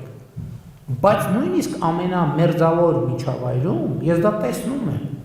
երբ որ խոսքը նրա մասին է, որ մենք պետքա անցնենք քննադատության ժանրին, դա դառնում է խնդրեմ։ Եվ առավել եւս եւ շատ դեպքերում ինչ են օրինակ մեր մոտ այդ թվում քաղաքական թիմերը եւ այլը իշխանության ընդդիմություններն իմիջայլոց այդ նույնը ընդդիմության մեջ է տեղի ունենում իրանք X պահի իրանք զարգացումը դադարում են որովհետեւ մի պահ է գալիս երբ որ առանց քննադատության հնարավոր չի զարգանալ իսկ այդ պահին երբ որ դու չես կարողանում այդ շարժիչը օգտագործես գնում է արդեն զարգացման հակառակ պրոս լճացում է գնում եւ սա վերաբերվում է բաներին սա վերաբերվում է նաեւ նախարարություններին աշխատանքային կոլեկտիվներին կուսակցություններին խմբերին ու սա ֆունդամենտալ խնդրեմ է այո ես բայց այդտեղ գիտեք ինչ երբ որ ես ասում եմ քննադատելու կուլտուրայի խնդիր կա երկու կողմ կա որովհետև մենք համ ասելու մեջ խնդրեմ ունենք, համ լսելու մեջ խնդրեմ ունենք։ Ու սա մեկը մյուսի հետ կապված է, որովհետև երբ որ մեզ բան են ասում, առաջին ռեակցիան այն է, մենք պատ ենք շարում, եւ դիմացին ուզում է այդ պատը քանդի, որպես այդ պատը քանդի պետք է ավելի սուրը լինի, ավելի դաժանը լինի։ Բայց երբ որ դիմացինը խոսում է, արդեն իր խոսքի մեկնարկի մեջ այդ դաժանությունը կա Եվ նաև սրա պատճառով է պատը շարվում։ Եվ սա էլի ֆունդամենտալ գաղափարախոսական խնդրեմ է։ Ոնց մենք իրար քննադատենք, քննադատություն երբեք էլ հաճելի չի լինի, դա բացառված է, դա սուտ է, չի կարա, եթե հաճելի է ինքը քննադատություն չի, որովհետև այնուամենայնիվ քննադատությունը այն է, որ առնվազն դու ինչ որ բան կամ սխալ ես անում կամ այն չես անում, բայց սա այն մեծ շարժիչներից է, որը մեր մոտ բան է խփած է այդ մատորը, եթե շատ կոպիտ ասենք, եւ սա շատ լուրջ ֆունդամենտալ խնդրեմ է եւ կարծում եմ դա էլ շատ լուրջ գաղափարախոսական հարց է։ Իրավագիտակցության մասին հարցը ես էլի գաղափարախոսության տեսակետից էդ էի բանանում։ Երբ որ իրավունքի աղբյուրը դու չես Դու այդ իրավունքի հետ բոլոր ձևերով առնչվելու խնդրեմ ունես։ Այսինքն ինքը քոնը չի, դու իրան գիտակցելու անհրաժեշտություն չունես։ Մեկը գիտես ինքը սուտ է, մեկը գիտես ինքը կեղծ է։ Իրավագիտակցությունը ինչի՞ց է, որովհետև հա մեր իրականության մեջ իրականում համաձայն եմ, շատ սուր է արտահայտվում, դա բոլորիս մեջ է սուր արտահայտվում։ Որովհետև ասենք բաներ է տեղի ունենում, որ չես հասկանում, ինչի է դա տեղի ունենում։ Ոնց ենք մենք վերաբերվում, ընդ որում բոլորս ամենատարբեր շերտերին, ոնց ենք վերաբերվում իրավունքին, կարգին, օրենքին, տրամաբանությանը, հենց այդ է իրավագիտակցությունը։ Իրավագիտակցությունը նաև այն է, որ խնդիրը իրավունքի եւ օրենքի մեխանիզմով լուծելու բան ունենաս, վճռականություն ունենաս, բայց քանի որ դա մեզ հարազատ չի, չենք կարող մենք իր հետ հաշտապրենք։ Եվ այս գաղափարախոսական առումով իհարկե այդպիսի հարց էլ կա ուսման վճարի հետ կապված Օրինակ ակադեմիական քաղաքի նախագիծը, որի հետ կապված հարց բարձրացվեց, հենց ֆունդամենտալ նպատակներից մեկը դա է, որ մեր ի սկզբանե գաղափարը եղել է այն, որ ակադեմիական քաղաքում Հայաստանի քաղաքացիների համար կրթությունը այն ուսանողների համար, ովքեր առաջադիմության մի շեմից վերև է, այսինքն իրանք ռեալ ուսման մեջ է։ Է շատ կարևոր բան է։ Ոչ թե բոլորի համար, այլ նրանք, ովքեր ռեալ ուսման մեջ են, որը պետք է չափը, ինքը պետքա բան չունենա, ուսման վարձ պետքա չլինի։ Նպատակներից մեկը ակադեմիական քաղաքի էտա, որ ուսանողը, ով որ ուսման մեջ է, ինքը այդ խնդրեմը չունենա, որ բա ես ուսման վարձս ոնց եմ վճարելու, եւ հիմա այն պահից, երբ որ այդ սկզբունքը որդեգրել ենք, օրինակ առնվազն այն դիմումները, որ ինձ գալիս են դրա հետ կապված, ես առաջի հարցը մենակ մի հարց եմ տալիս, իրա մոգը ինչքան է, եթե մոգը մի գծից վերև է եւ ստուգում է, որ իրոք խնդիր կա սոցիալական եւ այլն, մենք անպայման ուսման վարձը վճարում ենք, օգնում ենք, որպեսզի ուսանողը չկտրվի կրթությունից։ Այստեղ հարց հնչեց ազգային էլիտաների մասին, ինքը իրականում շատ բարդ հարց է, շատ բարդ հարց է, եւ ես նույնիսկ ասեմ, որ այդ թեմայի, այդ հարցին պատասխանելու համար պետք է էլի մտածել, որովհետեւ ոնց որ ինքնության եւ քաղաքացիության հարցը կա, տենց էլ էլիտայի եւ ինքը ինչի էլիտա է, այս շատ կարեւոր բան է, որովհետեւ ինքը պետության էլիտա է, թե արտապետության էլիտա է, որը էլի ես չեմ նսեմ ասում, բայց այդտեղ զուտ ինստիտուցիոնալ այդ բանը ճշտելու անհրաժեշտությունը կա, ուզում եմ մենակ դատական համակարգին եւ մշակույթին անդրադառնալ, որովհետեւ այս գաղափարախոսության առումով մշակույթի հետ կապված մի շատ կարեւոր բան կա։ Մշակույթը իրական Հայաստանի գաղափարախոսության տեսակետից ինքը ունի շատ պրակտիկ նշանակություն։ Եթե շատ կոնկրետ մի քիչ կոպիտ ձևակերպեմ, մշակույթը մի բան է,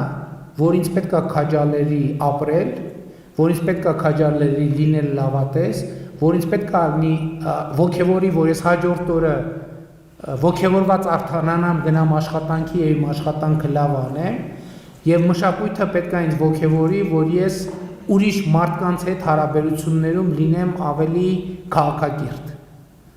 Իմ աշխատանքի մեջ լինեմ ավելի արտադրողական եւ ես հենց այս պատասխանի համար է էկրանին այս կտորը ցույց տվել, որտեղ մշակույթի հետ հաղորդակցվելը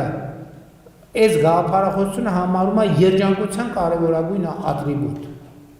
Եվ ինչ նշանակում, որ մարդը լիարժեք չի կարող երջանիկ լինել, եթե ինքը մշակույթի հետ չի հաղորդակցվում։ Լավ, մարդը չի գնում համերգ, մարդը չի գնում թատրոն, մարդը չի գնում ցուցահանդես, մարդը չի գնում սիմպոզիում, չգիտեմ, քանդակի հետ չի առնչվում, նկարչության հետ։ Այս գաղափարախոսությունն ասում է, որ չի կարող այդ պարագայում մարդը լինի լիարժեք երջանիկ։ Եթե նույնիսկ սոցիալական ոչ մի խնդրեմ չունի, կենցաղային բոլոր կարիքները հոգացած են,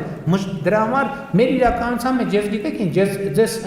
մի սենց իրավիճակ եմ ուզում նկարագրել, ես շատ հաճախ նաև մշակույթի ոլորտի ներկայացուցիչներին, որը իմիջիայլստեղից մեր հետագա քաղաքականությունները որոշակիորեն ճշգրտվել են, որ ես գնում եմ որևէ թատրոն կամ որևէ համերգասրահ եւ այլն ներկայացում եւ տեսնում եմ, որ դահլիճը 10, 20, 30, 40%-ով է լիքը, ես հետո ասում եմ դուք բան չեք զգում, դիսկոմֆորտ չեք զգում եւ գիտեք ինձ միշտ զարմացնում է այն բանը, միշտ զարմացրել է այն պատասխանը, երբ որ ասել են հարգելի ասել են դե գիտեք մեր մշակույթը մի քիչ դենց բանա, դենց էլիտար է, ինքը ամեն մեկի համար չի, ինձ որ ով որ եկել է, հենց իրանք են հասցեատերը։ Ես այս տեսակետը հասկանում եմ, բայց համաձայն չեմ այդ տեսակետի հետ, որովհետև մշակույթը մարդու համար է, մշակույթը պետք է մարդու կյանքը դարձնի ավելի լավը, որ եթե դահլիճում դատարկ տեղեր կան, իհարկե ուրիշ խնդիր կա, որ կարող է ուրեմն դա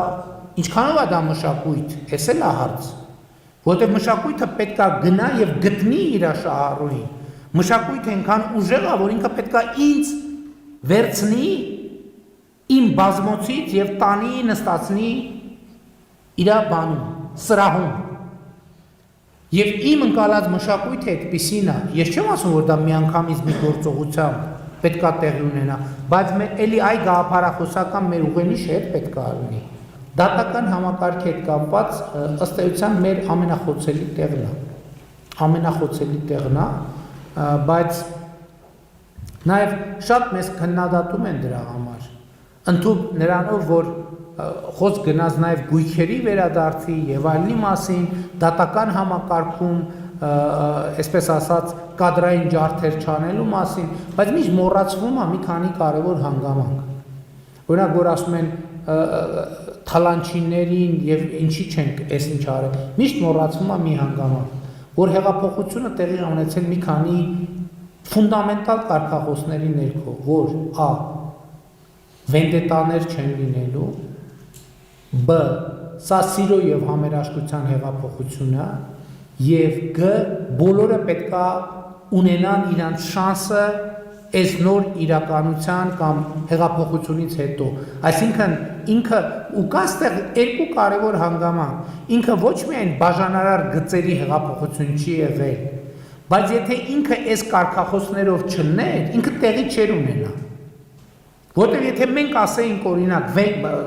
վենդետա ենք անելու, այս ենք անելու, ենք անելու, չէր լինելու հեղափոխություն, որովհետև դրանից առաջ այդ կարգախոսների ներքո շատ փորձեր են եղել անելու հեղափոխություն, որտեղ մեր ժողովուրդը իրականում չի սիրում բռնությունը եւ չի սիրում որևէ մեր ժողովուրդը սիրում է կարգը։ Ինչ նույնիսկ այն մարդիկ, որ մեզ հիմա բան են անում, հայհոյում են, որ մենք չեն գնացել մտել տներով ունեցվածքները լցրել ճամպրուկների մեջ տարել, մեկը ես չեմ հավատում, որ իրանք սիրում են համաձայնեն բեսպրեդզելին։ Ես դա բացառում եմ։ Կամ կարա մարդիկ պահի տակ ջղայնացած ասեն, բայց մեկը խորքում իրանք չեն սիրում բեսպրեդզելը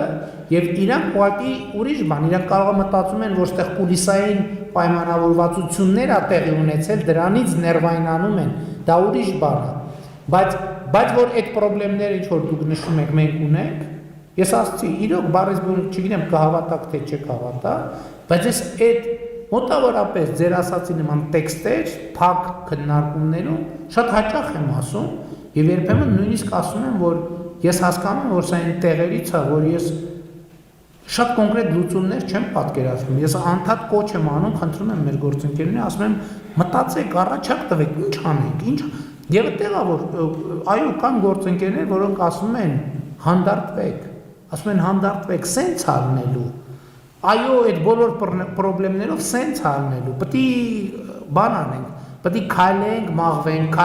մաղվենք, բայց այդ ընթացքում ինչքան մարդ կհիասթափվի, այդ ընթացքում ինչքան մարդ կտուժի, այդ ընթացքում ինչքան մարդ անարդար հետապնդման կենթարկվի, ինչքան մարդ անարդար կերպով հետապնդման չի ենթարկվի,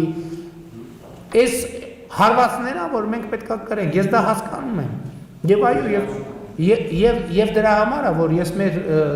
դատաիրավական համակարգի ներկայացուցիչների հետ խոսալիս միշտ եմ ասում, ժողովուրդ ջան, ձեզ չտվա թե ես դատական իշխանության բաներին, գործերին խառնվելու այդ միտումը ունեմ, խառնվողը լինեին գլխից այնա դրվածքը դրածեր կգա այդ դրվածքի գլխին կնստեի, կասեի հիմա սենց է։ Պրոբլեմն ուրիշ տեղ, ասում եմ, ոչ Հայաստանի ժողովուրդը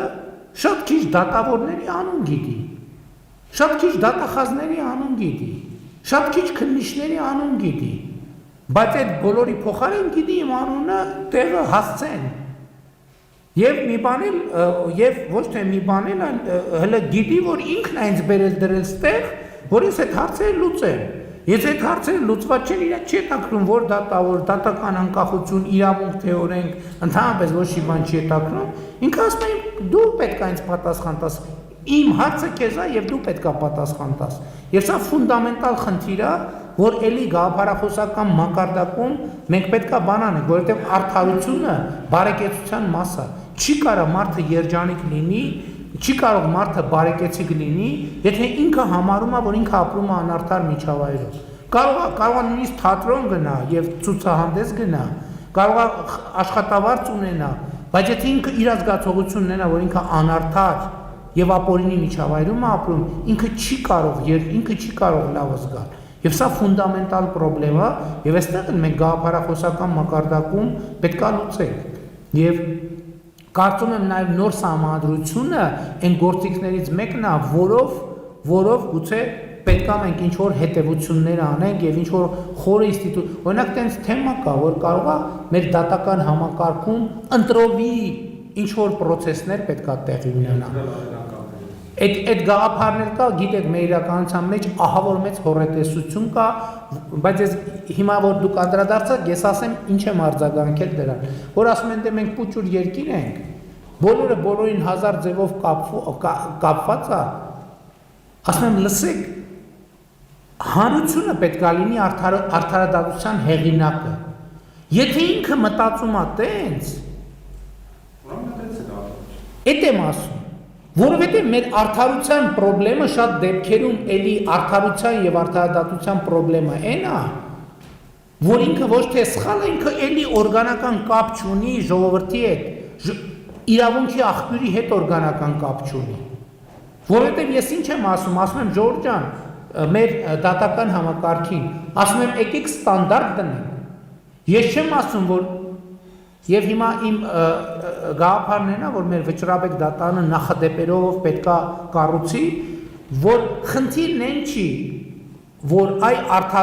խնդիրն է նա, որ արդարությունը մի դեպքում մի կերպ աշխատում, երկրորդ դեպքում մի կերպ։ Եթե ինքը նույնիսկ բոլոր դեպքերում անարդար աշխատի, բայց բոլոր դեպքերում, բոլորի համար, անկախ նրանից թե ում հետ է, անարդար բառից, այսինքն ճշգրիտ չլինի։ Մեկը մարդիկ հաշտ կնեն դրա հետ, որովհետև կասեն սա ստանդարտ է, կապ չունի մարդու անունը, ազգանունը, սոցիալական, բոլոր դեպքերում այս գործողությունը բերում է այս ռեակցիային եւ հետեւաբար ձեր ասած խնդիրը մեկը էլի օրգանական կապի մասին է, որ հանուն, ասում է, հանուն Հայաստանի Հանրապետության, այսինքն թարգմանաբար նշանակում Հայաստանի Հանրապետության անունից, Հայաստանի Հանրապետություն ով է? Հայաստանի Հանրապետություն էլի այստեղ մի հատ էլի լրացում կա, էկրանին եմ ձեր ուշադրությունը հրավիրում, Հայաստանի Հանրապետության քաղաքացի, պետությունը դու ես, Հայաստանի Հանրապետությունը դու ես, այսինքն հանուն Հայաստանի Հանրապետության նշանակում է այդ վճիռը քաղաքացու անունից է, բայց քաղաքացին ասում է մի րոպե, այդ իմը չի, այդ իմ վճիռը չի, ստեղ է, որ այդ խզումը առաջանում է եւ այդ խզումը լցնելը ֆունդամենտալ շատ կարեւոր հարց է։ Համեցեք։ Ռոբերտ Սարգսյան, շնորհակալություն հրավերի համար։ Պարոն վարչապետ, ես գաղափարախոսությունը կարտարուց հետո ոնց որ ցանկություն առաջանում, որ ավելի ներգրավել այդ պետական հարցերի եւ շուրջ քննարկումներին։ Ինձ հետաքրքիր է այս ամեն ինչի գործնական փուլերը եւ կատարման ձևերը, միջոցները եւ այլն։ Հիմա մենք օրինակ առաջի կետի հետ կապված ես սահմանադրության փոփոխության հետ կապված միջև վերջի սահմանադրության փոփոխությունը ժողովուրդը մտածում էր, որ դա փոփոխում է վարչապետական սկսանքականին, որպեսզի ինչ-որ ժամկետեր երկարացվի եւ բանաշխող ղեկավարը նման դեպքերում մարդկանց մոտ չկա այն բանը, որ մտածում է, որ ինչի համար է փոխվում։ Կապը կտրված է վերջի սահմանադրության փոփոխությունը գոնե իմ մոտ այդ կարծիքն է եղել, որ ժողովուրդը խորապես չի հասկանում ինչի համար է փոխվում։ Նաև այս ամեն ինչը չափելության հետ կապված նպատակը, որ դրված է ամեն ինչի ոնց է չափվելու, պատվիրակելու եք ինչ-որ մարդկանց, որպեսզի ըստ կետ դրանց համապատասխանատվություն կրեն եւ ժամկետներ սահմանեն։ Այսինքն գործնական քայլերի համար երրորդ կետում հստակ գրած այստեղ կաց բարեկեցության հետ կապված պետությունը բարեկեցության գործիք է ժողովրդի համար։ Այստեղ էլ խնդիր ունեն գաղափարախոսական իմ կարծիքով, որտեղ ժողովուրդը դեռ մտածում է, որ ոչ թե պետությունն է գործիք, այլ ինքն է պետության համար ինչ-որ միջոց, որ պետք է պետության ինչ-որ բաներ ապահովել կամ իշխանավորին։ Դա երևի շատ վաղուց ստացած է ժողովրդի մեջ։ Չորրորդ կետի հետ կապված հարստացա եւ հարստացրու, սա մի քիչ վտանգավոր եմ մտածում, որովհետեւ օրինակ մենք 22-23 թվականին տուրիստների մեջ հոսք ունեցանք մեր երկրում, որը չկառավարվեց ու շատ դեպքերում թե օբյեկտները, թե հասարակ քաղաքացիները, որոնք որ իրենց տները վարձով են տալի, հարստացան։ Բայց վնասեցին մեր հետագայում մեր աշխարհի առաջ, որ տուրիստական երկիր մենք որպես այդպեսին մենք հիմա համարվում ենք թանկ տուրիստական երկիր։ Դա էլ ինձ թվում է պետք է միջամտի պետականորեն, որպեսզի այդ հարստացները չհասկանան մենակ այդ բանին այդ կարճաժամկետ էլի։ Համեցեք։ Ավետիս Վարոսյան, ռազմաարդյունաբերության, ռազմառևտրի ոլորտի գործարար, նորարարական ոլորտի գործարար, հիմնականում կրիպտոարժույթների ոլորտում։ Մի քանի անդրադարձ իրական Հայաստանի գաղափարախոսությանը, այստեղ խոսք գնաց, բնավ կասկածի տակ չդնելով հեղինակների կամ համահեղինակների միտումը դրական արդյունք ունենալու, ես այնքան էլ համաձայն չեմ այն կարծիքի հետ, որ պետությունը պիտի լինի քաղաքացու ձեռքին, հա, որովհետեւ հիմա ընկալում եղավ, չէ, որ հակառակը պիտի լինի, այսինքն պետքա փոխենք տեղերով։ Ես առաջարկում եմ, որ ոչ թե սեփական պետությունով լուծելու հայեցակի մասին խոսենք, այլ սեփական պետության հետ լուծելու, այսինքն պետքա պետության հետ լինես, այլ ոչ թե պետությունով լուծես խնդիր։ Ես իմ համար ստեղ ընկալման մասով կոնֆլիկտ կա, հաջորդիվ որպես գործարար ցանկանում եմ, իսկ կենտրոնացել եմ հարստացիր եւ հարստացրու գաղափարի վրա, իրականում ես դեմ եմ շատ աշխատելուն եւ շատ ծախսելուն, ես կողմ եմ արդյունավետ աշխատելուն, շատ վաստակելուն եւ արդյունավետ ծախսելուն, այսինքն մենք ստեղ խնդիր ունենք, այսինքն մենք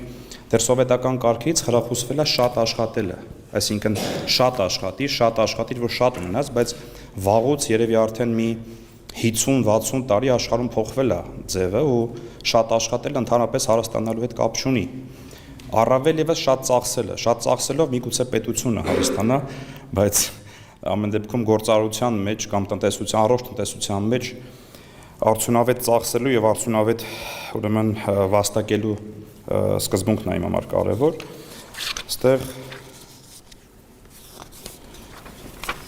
Երջանիկ անհատ է 8-րդ կետի հետ կապված, այդտեղ անհատը երջանիկ է, երբ ազատ է, պաշտպանված է, առողջ է։ Իրականում մենք այս վերջերս ու ամեն դեպքում հեղափոխությունից հետո ես պիտի ասեմ, որ խնդիր է առաջացել ազատությունը հասկանալու, այս ինչ աշակում ազատ։ Ազատի ձևակերպումը, որն է մեր ընկալման մեջ ազատը։ Այսինքն հիմա մենք ներ ենք դնում հայտարարագրման ինստիտուտը, դրանով լուծելով մի շարք խնդիրներ, բնավ առաջացնելով մի շարք խնդիրներ, հիմա սա ազատությանը դեմ քայլ է, թե ազատությանը խրախուսող։ Այսինքն մենք պետքա ձևակերպվենք, որպեսզի մեր համակարգացիներ, ժողովուրդն էլ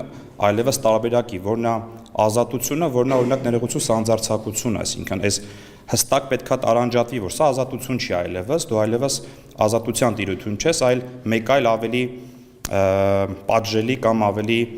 արատավոր միգուցե, հա, այս մասով է նկատառումս։ Հաջորդ նկատառումը վերաբերվում է վերափոխմանը եւ վերափոխումը ոչ միայն ամոթալի չէ, այլ կենսական անհրաժեշտություն։ Այս մասով ես ոչ թե դեմ եմ, այլ կարծում եմ, որ պետք է ոչ թե վերափոխվել, այլ վերաբարեփոխվել եւ ոչ միայն ամոթալի չհամարել բարեփոխումը կամ վերաբարեփոխվում, այլ նաև սխալվելու ինստիտուտը ներդնել, այսինքն մենք երեք պարոն Հովհաննիսյանի հետ զրուցում ենք, մենք հայերս ու առասարակ մեր մտածելակերպի մեջ սխալվելը ամոթ է, մենք չենք սիրում սխալվել, այսինքն երբ որ մեր սխալի մասին խոսում են, մենք միանգամից այդ պատի կառուցման process-ն է տեղի ունենում, որովհետև նենց է դիմացինը նենց անում է, որ դու պատ կառուցես, այդ չի հարցը, բայց ամեն դեպքում այսօր պետական ապարատն էլ ես բազմաթիվ պետական գնումների մասով առնչվել եմ, մարդիկ վախում են որոշումներ կայացնելուց եւ ես չեմ ասում խրախուսվի դա, բայց պետքա լինի անցնցում խրախուսում նաեւ սխալ որոշումների, որտեղ առանց սխալ որոշումների դու երբեք չես հասնի բեկետ, որին որ ակնկալում ես, այսօր սխալվելը հաջողության տանող միակ սանդուղքն է, որի միջով ուզես թե չուզես պիտի անցնես։ Եվ ներողություն եմ խնդրում, ամենակարևոր թերևս նկատառումներից մեկը դա անկախություն 12-րդ կետը, անկախությունը քչերից կախվածությունը փոխարինելն է շատերից կախվածությամբ։ Ձևակերպելն եմ, ես ճիշտ ասած վերջին հատվածը, ես դեմ եմ կախվածությանը, ես կողմ եմ փոխկախվածությանը, որովհետև եթե մենք գնում ենք այս ճանապարհով, այսինքն Հետևաբար անկախ եղել են կան եւ կլինեն այն պետությունները, որոնք կախված են ոչ թե քչերից, այլ շատերից։ Հետևաբար անկախության ռազմավարությունը քչերից կախվածությունը շատերից կախվածության փոխարինելու ռազմավարությունն էլ վերաձևակերպել եմ շատերից փոխկախվածության փոխարինելու ռազմավարությունն է, որովհետեւ մենք այո, այսօր ամենահեշտ բանը կախված լինելն է։ Եվ համատաբար բարդ բան է անել այնպես, որպեսզի լինես փոխկախված, այսինքն արժեք ներկայացնես այն կողմի նկատմամբ, ումից դու ունես կախում, ու թերևս կախվածություն բառը ընդհանրապես կարելի է դիտարկել բացառապես բացասական երանգով, որտեղ օրինակ երբ որ թմրանյութերից կախվածություն ես ունենում, թմրանյութը քեզնից կախվածություն չի ունենում։ Հա, այսինքն ամեն իմաստով ինքը բացասական տերմին է եւ եթե մենք խոսում ենք ազգերի, ինչու՞ չէ նաեւ պետությունների կախվածության մասին, այսինքն նրանց փոխհամագործակցության մասին, պիտի խոսանք բացառապես փոխկախվածության գույների ներքո։ Այսքանը շնորհակալություն։ Շնորհակալություն, Արշակ Սարգսյան,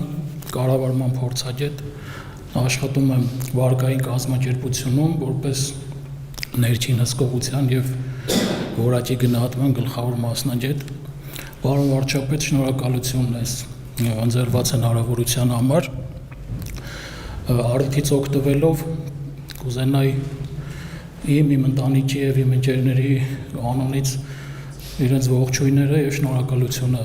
ձեզ փոխանցել եւ զորակցությունը, որ այս փոթորկոտ ժամանակահատվածում դուք պետության ղեկը պինդ պահում եք եւ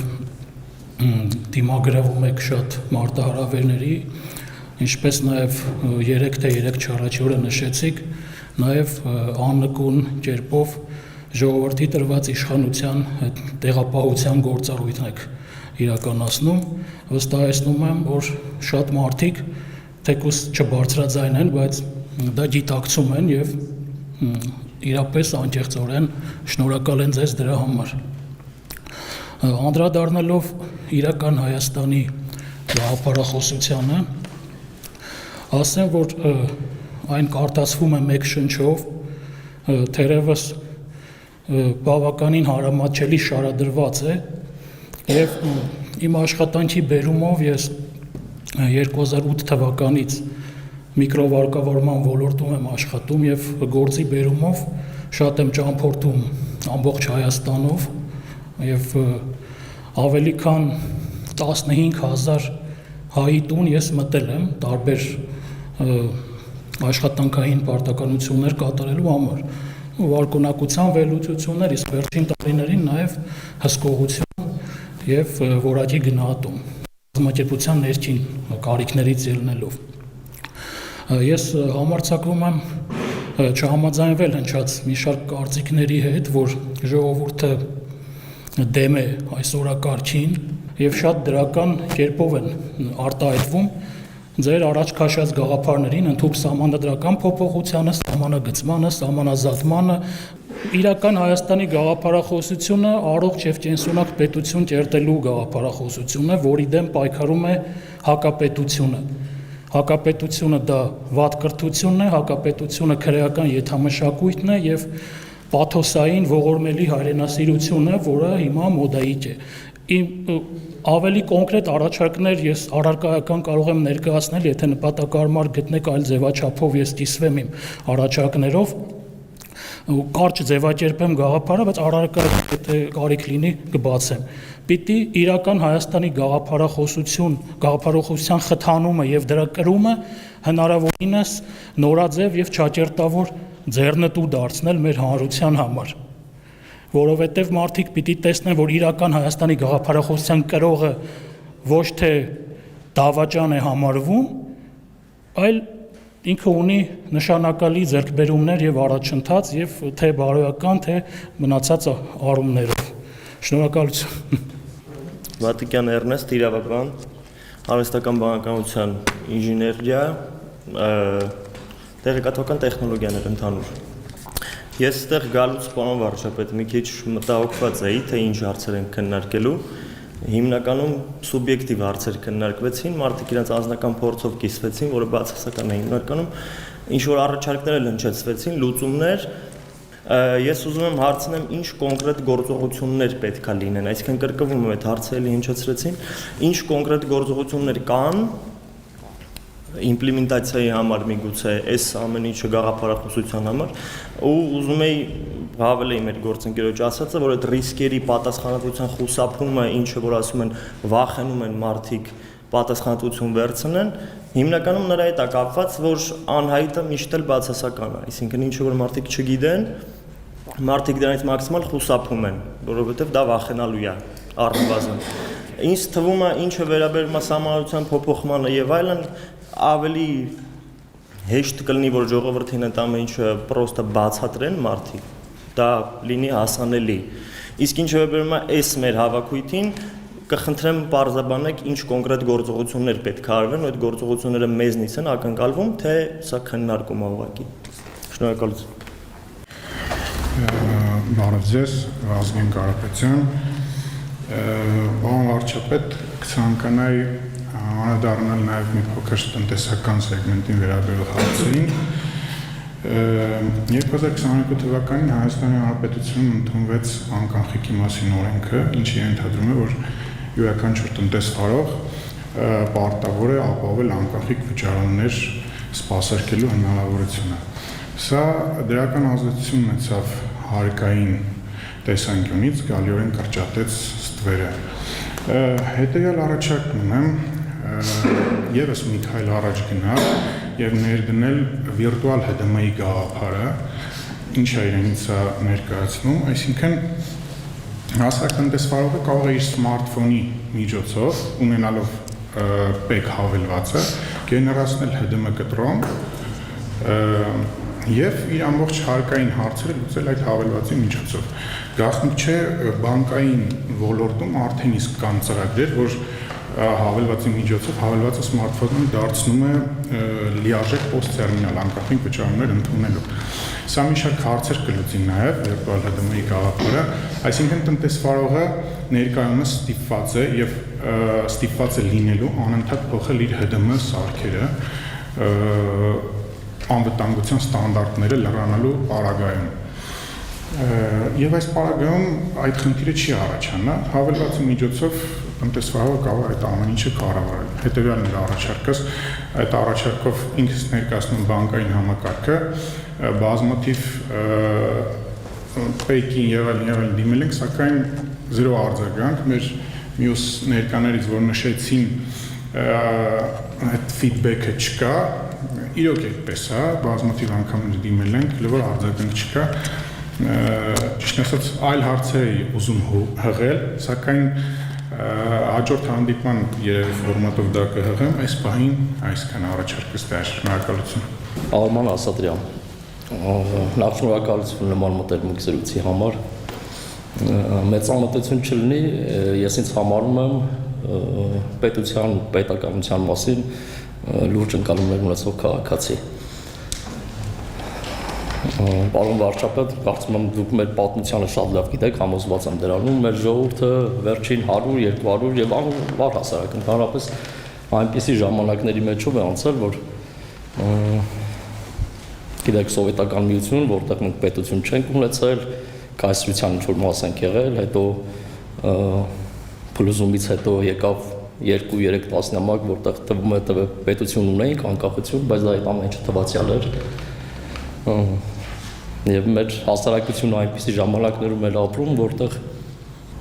ֆիլմեր էին նկարվում, օրինակ 90-ական 2000-ականներին, մեր բակը 1, մեր բակը 2, որտեղ ինժեները ստորադասվում էր եւ ինժեներ բալա էին նրան անվանում, այդպիսի ժամանակներ էինք մենք ապրում։ Ու հիմա խոսել չեմ ուզում մեր հասարակության կամ ժողովրդի մասին դեգրադացված բառն օգտագործեմ, բայց այլ բառ ուղղակի օգտագործել չեմ կարող։ Ու խոսել այսօր իրական Հայաստանի մասին, որի վերնագիրը հենց պետությունն ու պետականությունն է, որը շատ հոգեհարազատ է ինձ, մի քիչ կարծում եմ դժվար է, կամ ինչպես պետք է խոսենք, երբ այդ հասարակության մի ստվար զանգված դեռևս մտածում է, որ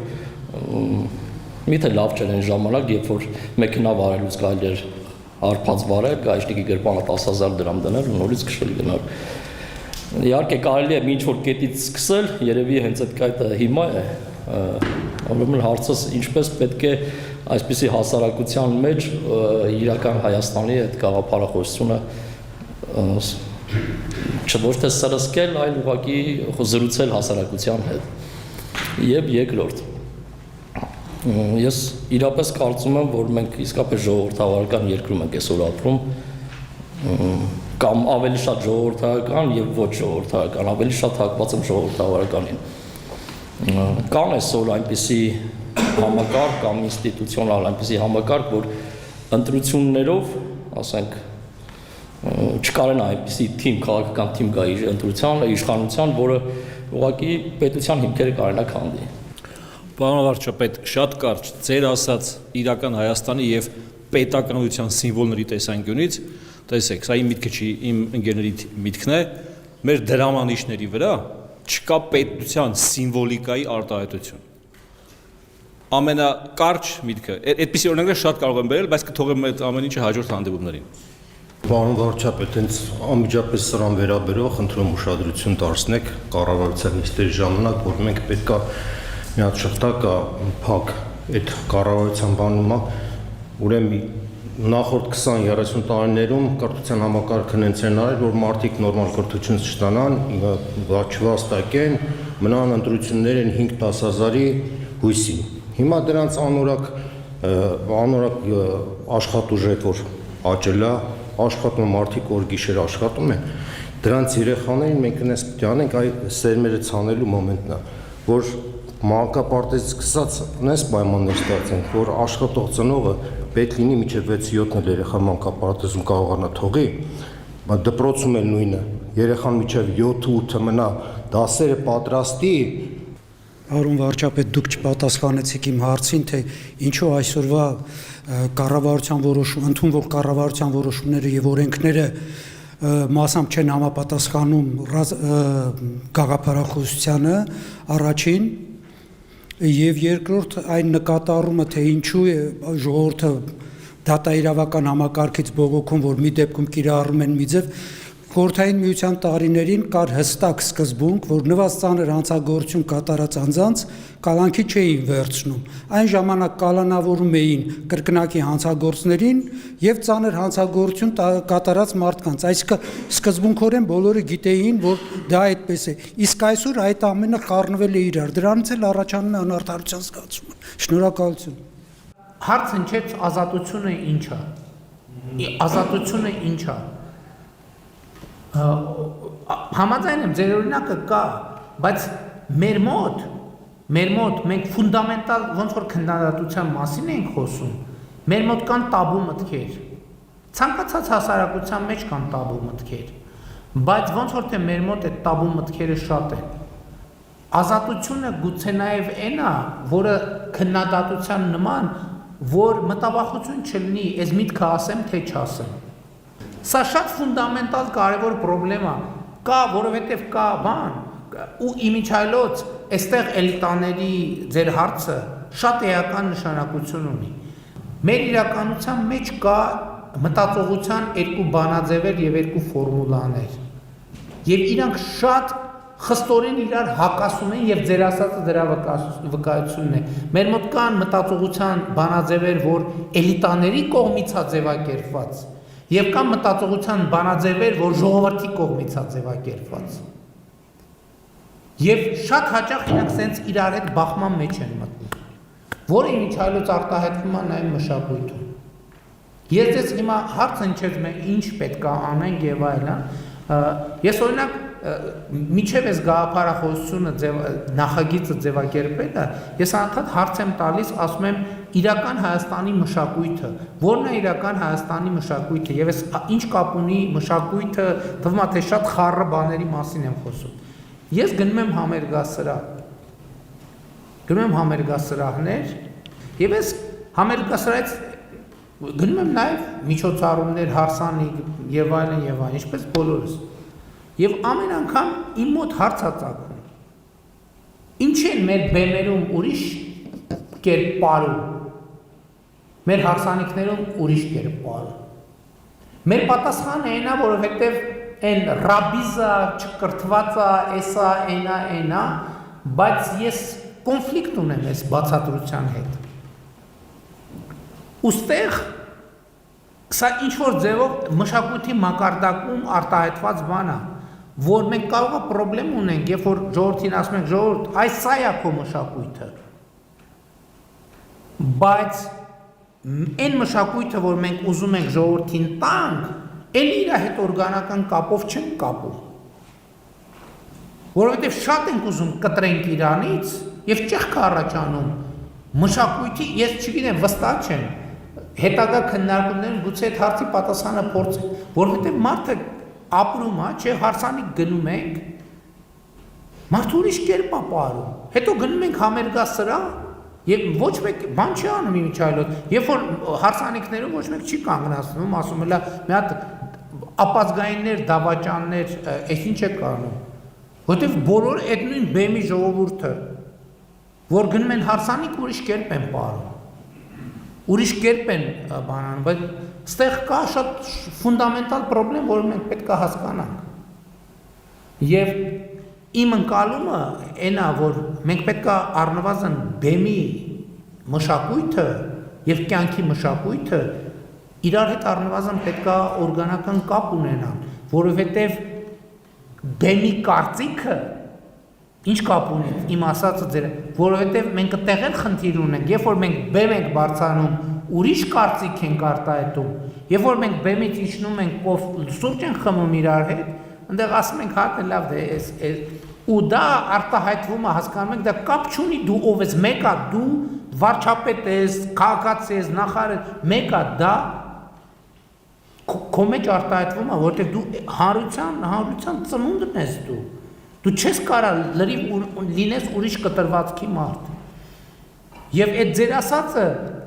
այս երևույթների մի հատ ուրիշ կողմն է։ Հա ընտրություններում մենք այդ ամեն ինչից հետո Սյունիքում 61% հիմա թիվը կարող է խառնել, բայց հաղթեցինք։